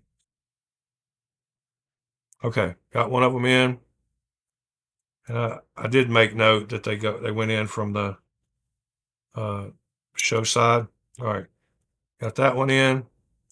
They're not both sitting flush yet, so we will figure that out. Do they have D-shaped? Yep, they're D-shaped too. And that sucks. But not too bad. Let me see where the pivot is on it. Oh, they're not actually D-shaped, I don't think. It was just an alignment issue. Yep. That one's pushed all the way in now. That one's pushed all the way in now. So we can put our body screws back in. These happen to be on this Tucson, they're actually T8 everywhere. Your better knife manufacturers use T8 everywhere, and us knife users prefer T8 everywhere. I don't like this color, but this was just a learning lesson. And I hope y'all did learn something from it. Having issues getting this screw started, and this magnetic bit. I prefer titanium screws, but beggars can't be choosers. They don't stick to the screwdriver and mess you up. So So now we have the knife reassembled. We have the gold back spacer. We have a bluish kind of color on this side and a more green on that side. Then the very last thing we got to put back on is the clip. So we will slide it into place. We will put that screw back in.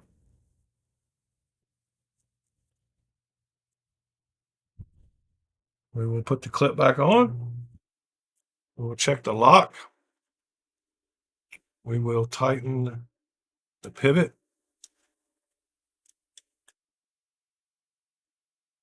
Check the blade centering. Looks pretty good. And then we are reassembled. And we have a colored knife that was not colored when we started. So there you go. And I have no idea what happened to the chat.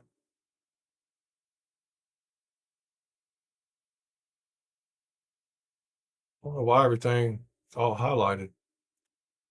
Maybe it's because, I don't know. That's weird though. The chat looks weird to me. It's all highlighted. All right, so there's one of them. You can see the blue, the difference in the colors. That's the green side. So clip looks all right. Back spacer, gold. Still a little wet. But to teach anodization, the two different colors don't really matter. That one's a kind of a blue and green. You can see on the back there how they're a little different shades. That's because we did them at different times. And that one we did going up the voltage 6 volts at a time, you know, doing some craziness. Just to show you, I did take a picture of the knife before we started, and there's what it looked like. So quite the change from there to there. And being able to do it yourself is part of the fun. I actually really enjoy customizing my knives. I like taking knives that I like and making them where I like them even better. Before we end this video, we will reassemble this other one. I'm going to do this one a little different because it has, yeah, this is a stainless steel clip, but for $45, what do you expect? Or for $40 on sale sometimes. I'm going to dump all the parts out. We're going to start by putting that lock bar insert in. I put the screw back into it just to keep up with it. But this screw actually goes in from the outside, so we remove that. I need to move up a little bit so y'all can see my hands a little better.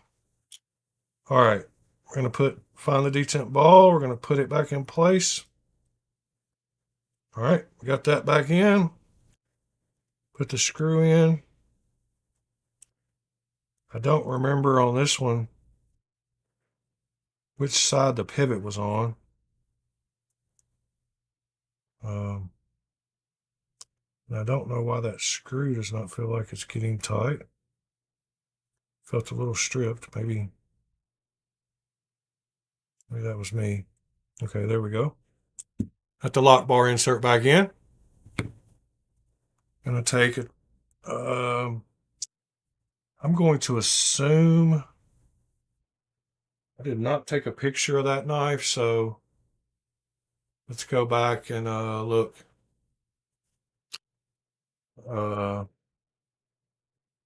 Monocala. Here we go. Amazon Monocala titanium.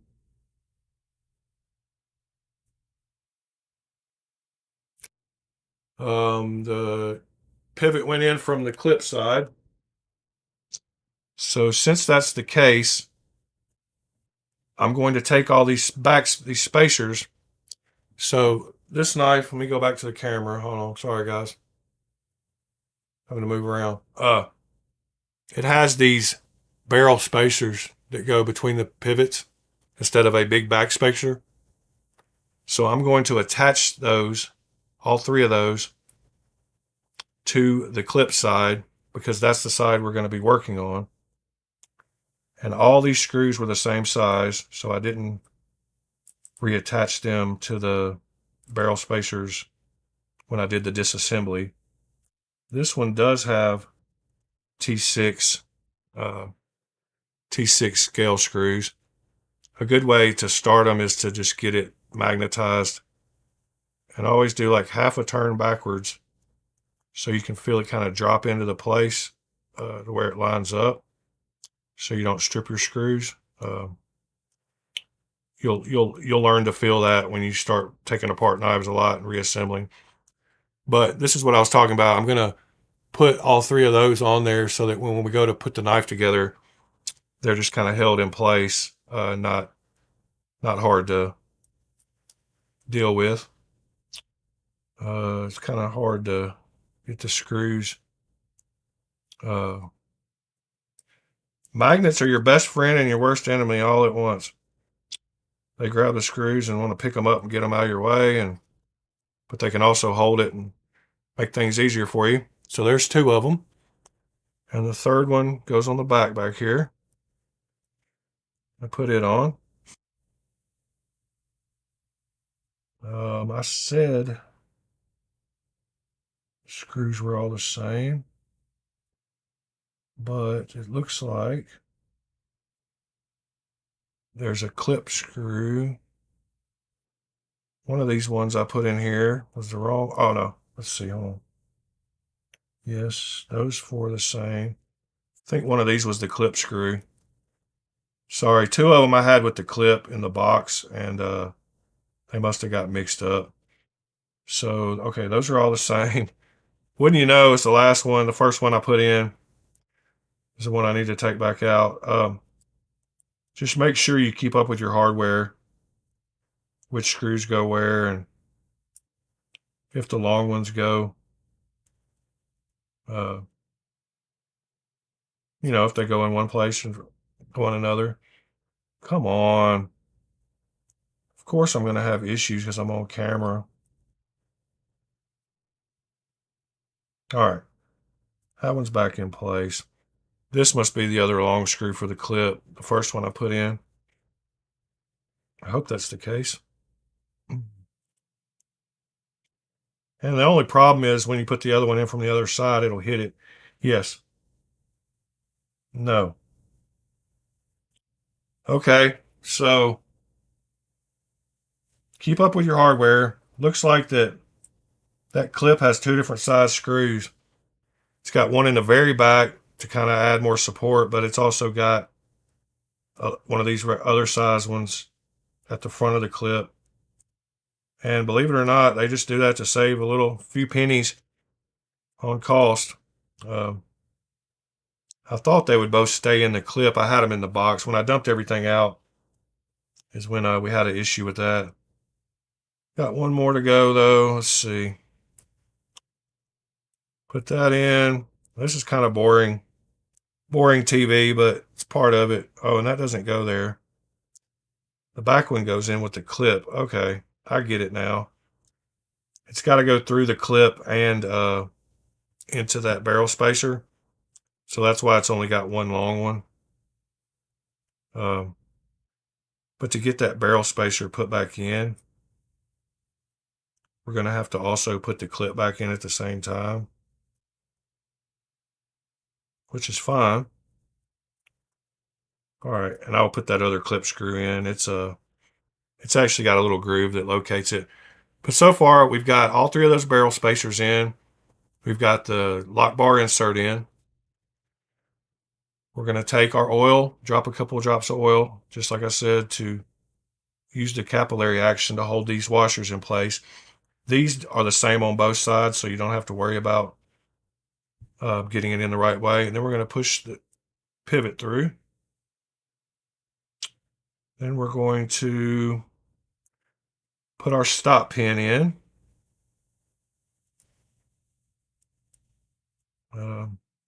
Like so. Then we're going to place our first bearing. And I mentioned this in another video, but these bearings have one side that has a little channel in them and one side that is flat. And I like to put the little channel side towards the blade. So always put the flat side towards the washer. And that just seems to work good for me. And doesn't really matter. They're the same width, but I just prefer them to be even. And we're going to slide the blade on here. Make sure it's locked in. All right, we're good. Drop a couple of drops of oil on this side of the blade. Put this pivot with that notch side towards the blade again. Flip that one over like that. And most of the time I put the washer on the other half of the scale. But on this one, I've got enough room that I'm just going to lay it on top of this bearing right there. You can see that I've got it all ready to go. We're ready to sandwich our other half of our scale on. We will line that up, make sure it kind of clicks into place. This one actually has a D-shaped pivot as well. So, yeah. So we need to make sure the pivot, the D shape of the pivot is facing the end of the knife. And that's going to be annoying. Give me just a second. All right, we'll line that up. D-shaped pivots are crucial, but they can be a pain in the butt when reassembling. Like I said, I needed the flat part to be towards the blade, and then you can get it to lock in. There we go. Good to go. I got a little bit too much oil. We will wipe that off when we're done. We're going to put the pivot back in. Just kind of hold everything in place. Get it good and tight. These other ones popped into place. Let me get some of this oil off. We're going to put our other 3 body screws in. Let's see. They're all the same length, so doesn't really matter.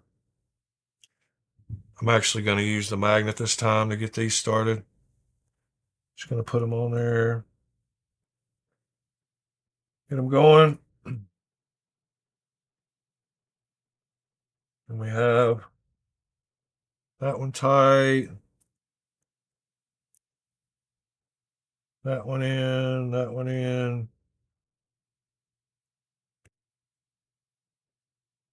All right.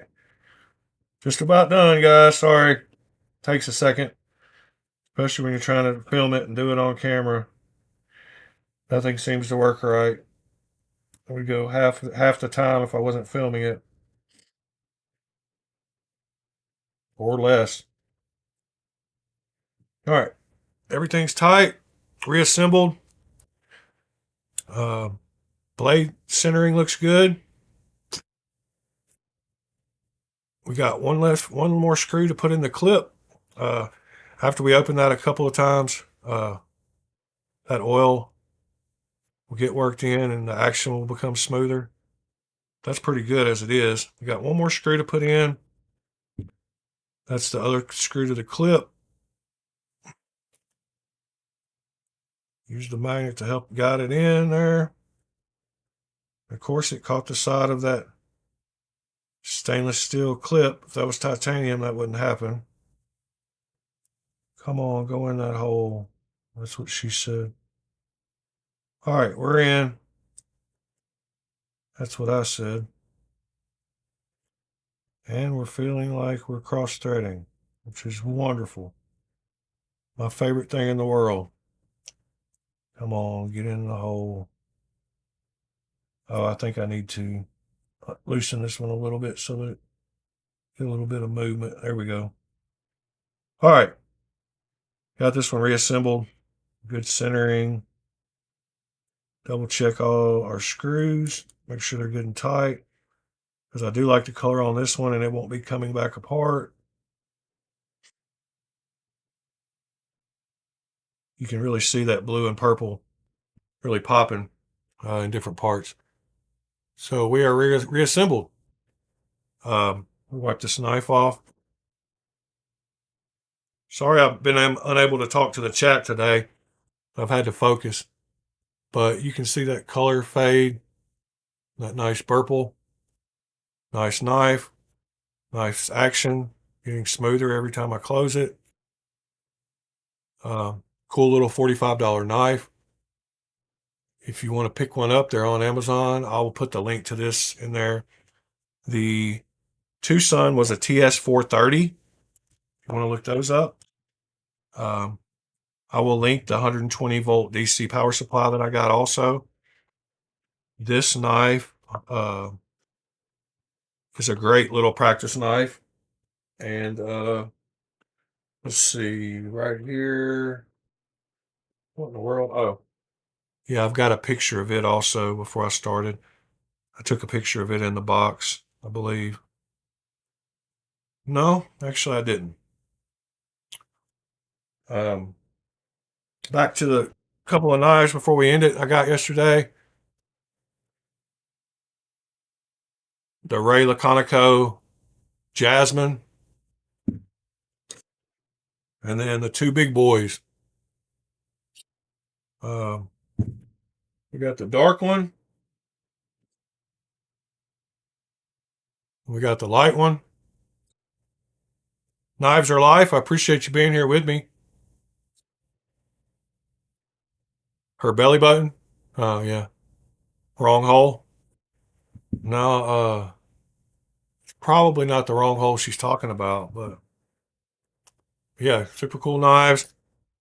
The blue is purple one turned out great. You can see the kind of color changing on it as it goes around. I hope you might have learned something from this video. Get you some baking sodas, some cups, some titanium wire, uh, some 9-volt batteries, and make your knives look like you want them to look. If you don't want to use, you don't want to pay a lot to get the multi-etch. Just make sure you buy the little cheap thing of Wink stain remover, and you can see how quick that worked to take off that color. The cool thing about multi-etch is we could take this high voltage knife and we could back up, go back through the colors. Yeah, I didn't know they were working on a fixed blade. This one fits my hands perfectly, and the action on these is just perfect. Pivot was coming loose, and so I always keep a little tube of the Loctite blue. I keep a thing of, I use this on a lot of my knives, the purple, because the purple thread locker is the least hard to get off. Of course, red, is pretty much permanent, and the blue is what a lot of people use. But I did put some of the blue on the pivots of these because they want to back out. I got all three of these yesterday. I should be getting a couple more today. Yeah, man. Sorry I couldn't talk with y'all. Man, I need a cigarette bad. Oh. Yeah, the stick is pretty good Loctite because you can just touch the screws on the edge of it, kind of rub the edge of the screw on it, and it doesn't run everywhere and lock your knives together. If you've ever worked with Loctite, if you don't get it right down in that hole perfectly, then you can lock the bearings to the scales and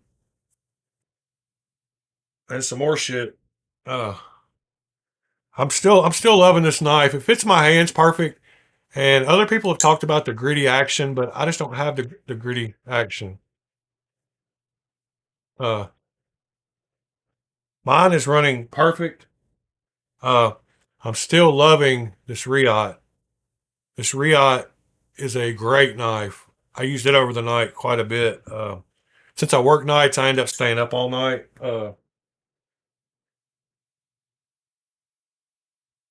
Yeah, dabble, do you? Uh, I've actually.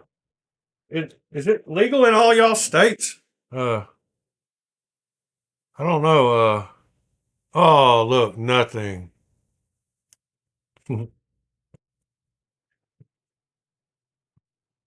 That's all right, though. I might have another one somewhere else. Not so empty.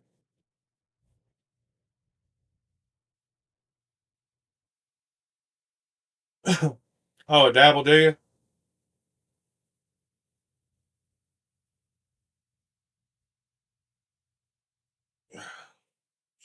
Yeah. It's crazy, man. New York went, they got little people that drive around in ice cream trucks and stuff now. Pretty wild. All the states are pretty wild. Except for here in Tennessee. We're still just kind of hanging out, doing our thing. We at least have the hemp uh, going pretty strong. So now at least they have hemp flour uh, that they sell a lot of places. So when you get pulled over, they really can't. I mean, they can't spend the money, I guess, to send it to a lab, uh, but they don't necessarily want to do that all the time.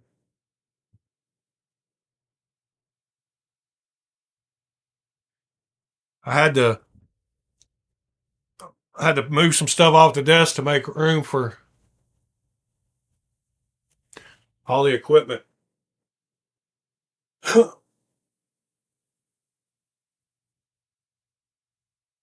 My lock bar inserts. Oh, that one finally tightened up. Talking about on these are good. That one on the whatever the Tucson or whatever it was, it finally tightened up. That color is weird.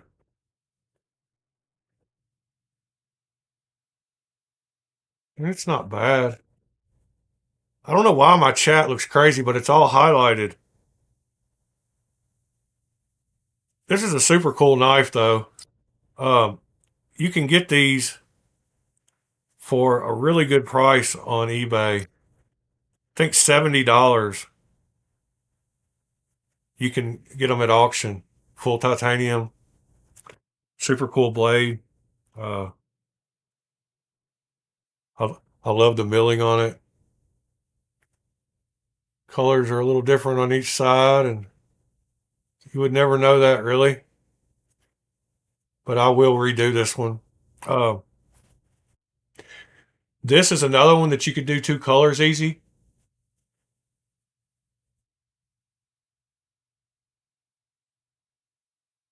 You could do the bottom of the lines one color and then sand this with sandpaper. And here, since I'm going to redo that, I'll show you that real quick before we leave. Um, I've actually got a couple of those knives, so I'm not too worried about it. I will redo that one a couple of times and probably sell it on eBay. But what I do a lot of times, I like making them shiny too. Oh, something I didn't mention about anodizing, but when you're anodizing, whatever the knife surface looks like before you start anodizing is the best it will ever look after anodizing. So if you want a very shiny, like when you do lightning ano, if you want a shiny color, I mean a shiny surface, then you need to start off with a shiny surface. And the way to do that is use very high grit sandpaper. Um, I believe this is either 1500 or 2000 grit. But basically, if you want to do this in two colors, you would anodize it this one color, and then you would take the sandpaper and you would sand off the flats back to metal. So you start with your highest color. And I know we just did this knife, but I want y'all to see what the two-tone color looks like. I'm going to avoid the body screws on this middle section. But you could take a very high grit sandpaper, like I said, 2000, 3000, 1500, and you can sand off the flats and then You can't see that, but hold on. Let me get it a little better. You can see what I'm talking about. If I had a little water, I would be using it. Um, but hopefully you can see that all these flats are silver again now, and just the lines. I cannot get the angle right. Hold on. Let me get a picture with my phone, and I should be able to show you a little better on the colors.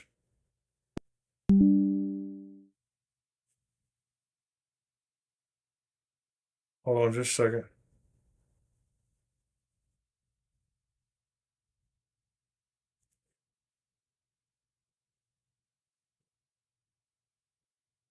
All right. So now, right there, you can see that turn the light off for a second, see if that helps. Man, it's super washed out. Uh, let's actually try the knife now. So you can see that it's silver everywhere, but the green is still down in the lines. So you can re-anodize it with a second color, and then the lines would be one color, and the whole rest of the knife would be a different color. And since I'm going to refinish these anyway, I'm going to sand them down and wink them again.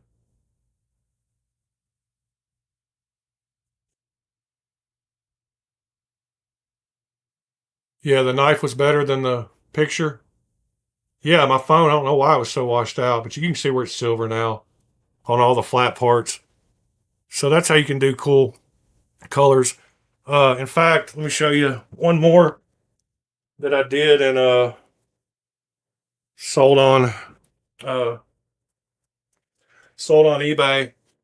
But I was thinking you could really do some team colors that would look super cool like that.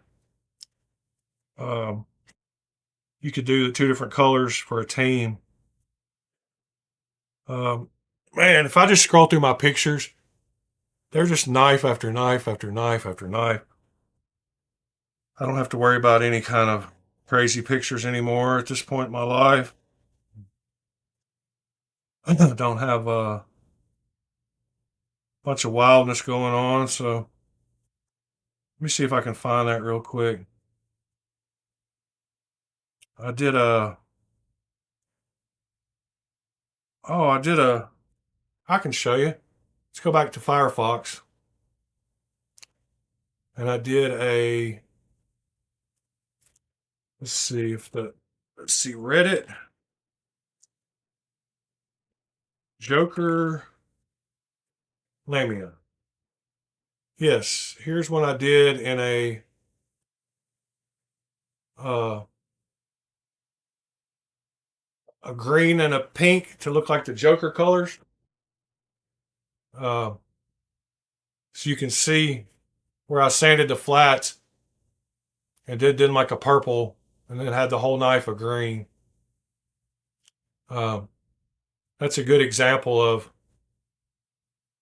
how it looks one color, one direction, and how you can do the flats a different color than the lines.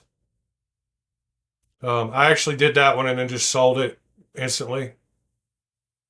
I did the lock bar relief in the purple also,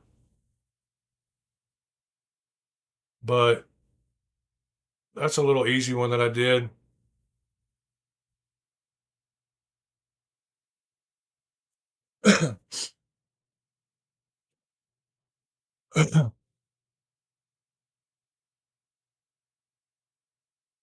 um, no, I actually sold it like the day after I did it. Sorry.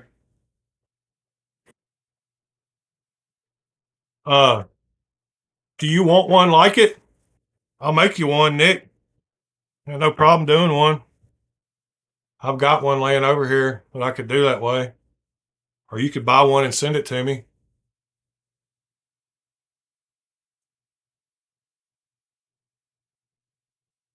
Oh, can I flip my OZ? Yeah, sure. They got perfect action and they got a great noise. Um, I've got them tuned to where they're not completely like drop shut, but doesn't take much at all. I tune all my knives to about that same way, uh, where it doesn't take much at all to close them. But I don't want them. Yeah, these are XLs,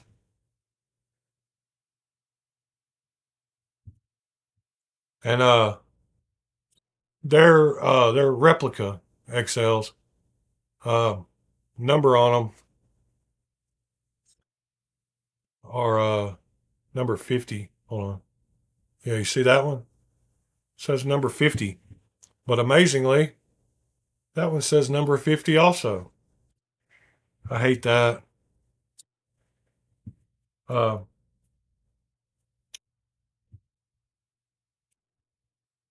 yeah, this is like a 7-year old Ray Laconico uh, replica that I don't know where dude got it from. I got it for super cheap. I got this one for $50. Uh, Full titanium. It looks like it's brand new, like got no marks. Yeah. These are perfect. The milling on them is perfect. Um, Everything about them, nice milling on the clip. Uh, they fit my hands perfectly. I mean, it's a big knife. A lot of people wouldn't like it because of how big they are. Let me see if I can show you a size comparison to one of the regular ones. Uh, I don't know where my regular ones are at the moment. Yeah, there's a size comparison. Hold on. Good grief. I got way too many knives.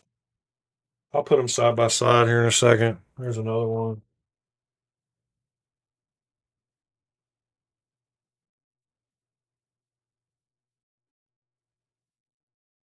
There's another one. Um, and the one I was actually trying to find, I can't find it, of course. I was trying to find the skeletonized one. I don't know where the skelly is. Around here somewhere. Uh, yeah, I don't see it, but we'll do a size comparison. Here's the uh, radial. There's a size comparison between the two. Why did that one look so crazy on the image? Oh, that's always good for your knife. Do do that to your knives as much as possible. There's another one that you could do with the cool pattern colors.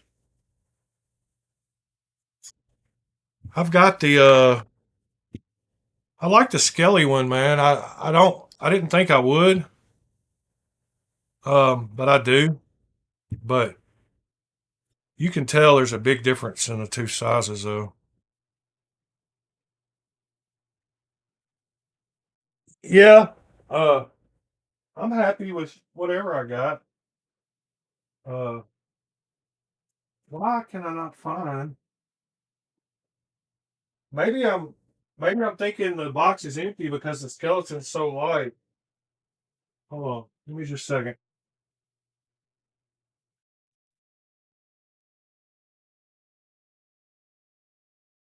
Come on, where are you at?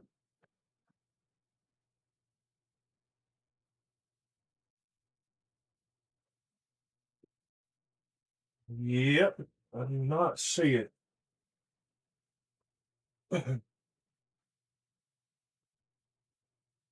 Oh well, it'll turn up.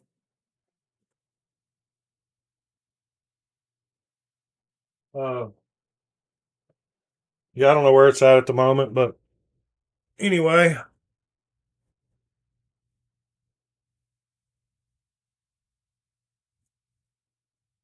Fuchs, what's going on, man? Glad you could join us. I've been talking like crazy for the last couple of hours, talking about anodization. It turned out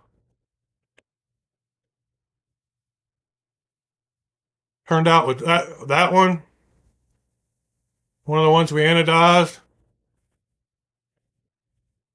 and then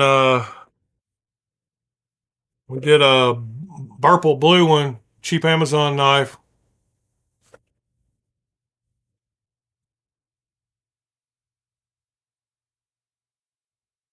So we did both of those earlier on the video. If you want to go back and check it out. Now we were talking about the knives you don't like, so uh, or you don't support. It's not that you don't like them.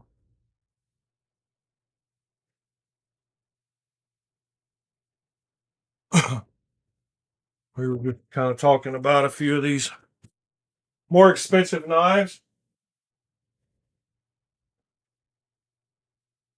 Thank you, Mr. Fuchs. Appreciate your appreciate your input. I'm trying to. I had to move a bunch of stuff this morning to make the table more more able to be used for all the anodization. It's kind of pissing me off that I can't find the other one, but that's all right. I try to keep up with all where all my knives are, and the fact that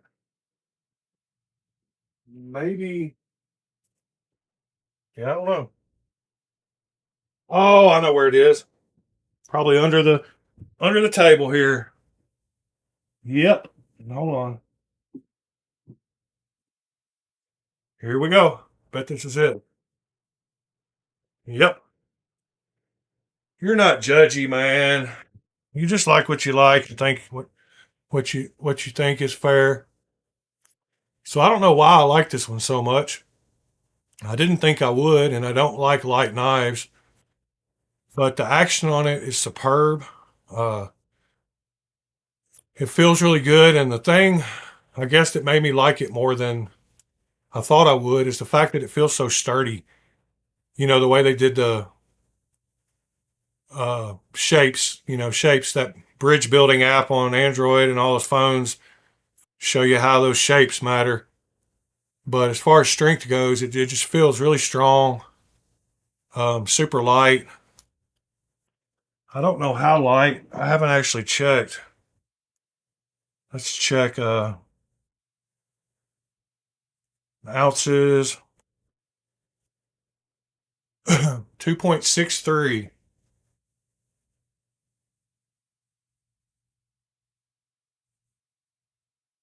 Yeah, and the new Spyderco pretty much copied this exactly for that new skeletonized. So 2.63 compared to 5.67. 5.67. Wow, those are exact.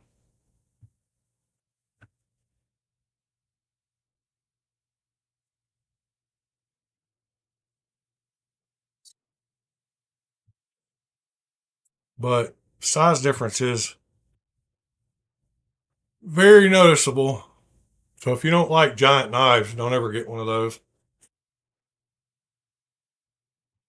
Um, it's big.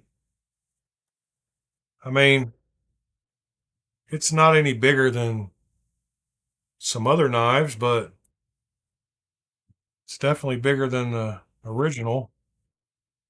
Man, go ahead and pull the trigger on this one, man. Uh, Great knife. If you got it in your cart, like, grab you one, man. I'm loving it. And I still love this thing. Yeah, you would be cleaning it a lot. I mean, I don't know. Every day I don't get grit and grind in my knives. I try to Try to just use this part of my knife, folks. I mean, Nick. Yeah, this is the part of the knife I usually try to use. I don't do much with this part of the knife. I'm just joking. I wish this didn't have holes in it. I wish it was just solid. I was going to anodize this one this morning, but I just got it. Yeah, a good knife is a good knife. You're right. Yeah, Nick, mine and your opinions are a little different than folks, but we all have the right to our opinions, and I guess we're all right and we're all wrong. Good part about life.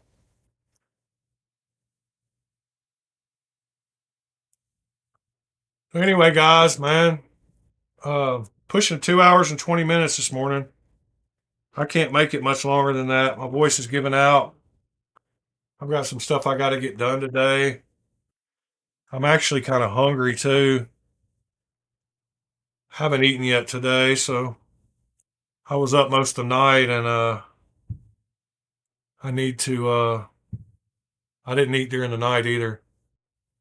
That one is a guillotine. Uh, but this is a great knife. Great knife. Yeah, I'm convinced that they get the CNC files for a lot of these knives. I mean, because like CNC files, the coordinates and all that. So if you get the file, you can make an exact copy.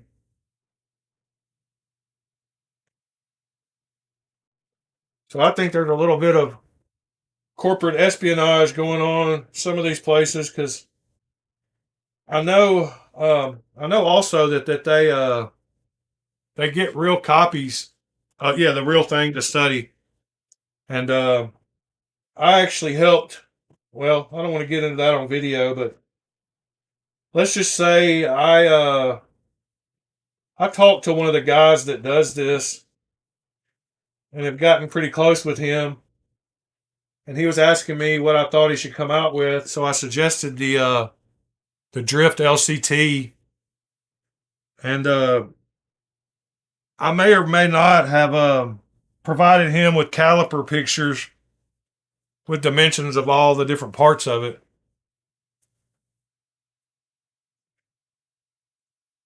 Speculative.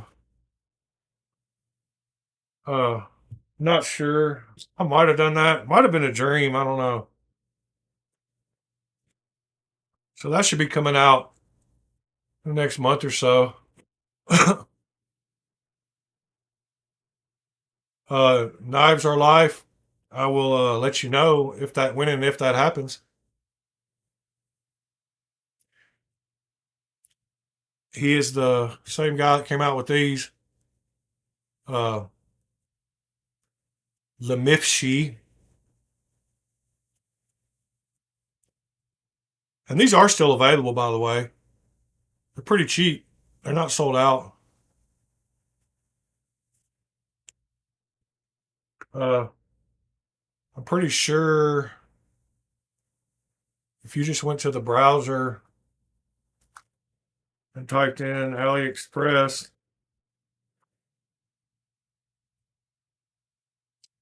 and then typed in Lemifshi knife. Oh, look, the first thing that pops up for $86. Huh, imagine that. The second thing that pops up for $83. That one. Third. Fifth one that pops up. That one. So yeah, there's that. That's a cool looking Kaiser.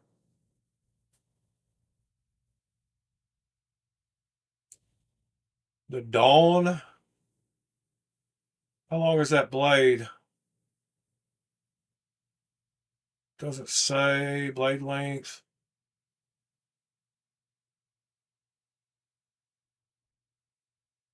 Oh, blade length 8 centimeters.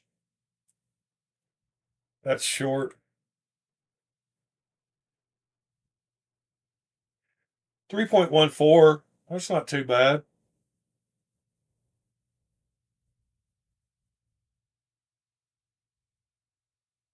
Very slicey. I like that handle too. I like the solid.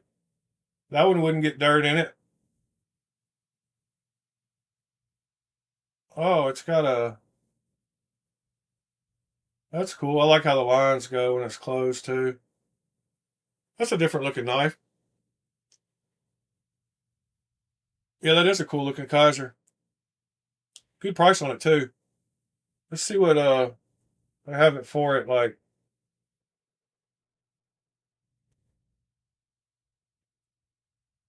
exclusive. Yeah, 169 on their site compared to whatever it was, 106. And that's the Kaiser, that's the official Kaiser store on AliExpress. Uh yeah, that's the Kaiser store, official Kaiser cutlery. So yeah, 108 compared to 169.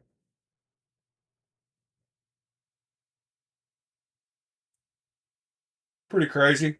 They have a gold one. Wow. That is a lot of fake gold. It says exclusive, but yet you can buy it here. But you're still buying it from them, so I guess it is exclusive. That gold one, a little bit too gaudy for me. uh,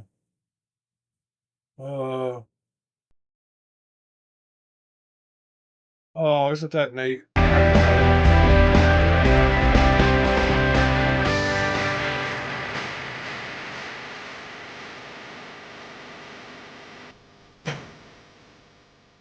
Edit, polish it, drop shutting action. Like that. We'll see it show us that drop shutting action. It's not just a 2D clip, it's a 3D clip.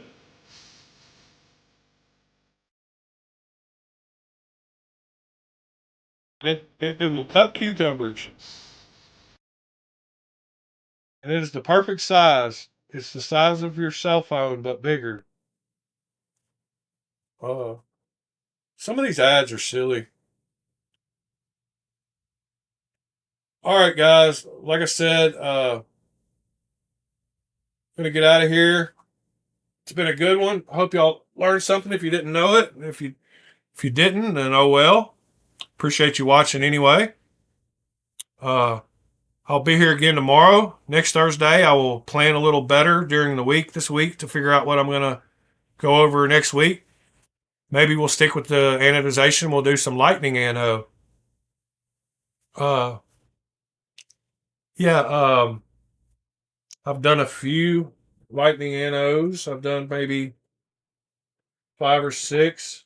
Uh, my my record on them has been pretty good. They've all turned out great, in my opinion. Um, I have lost my cell phone once again, which is fine. I'll find it.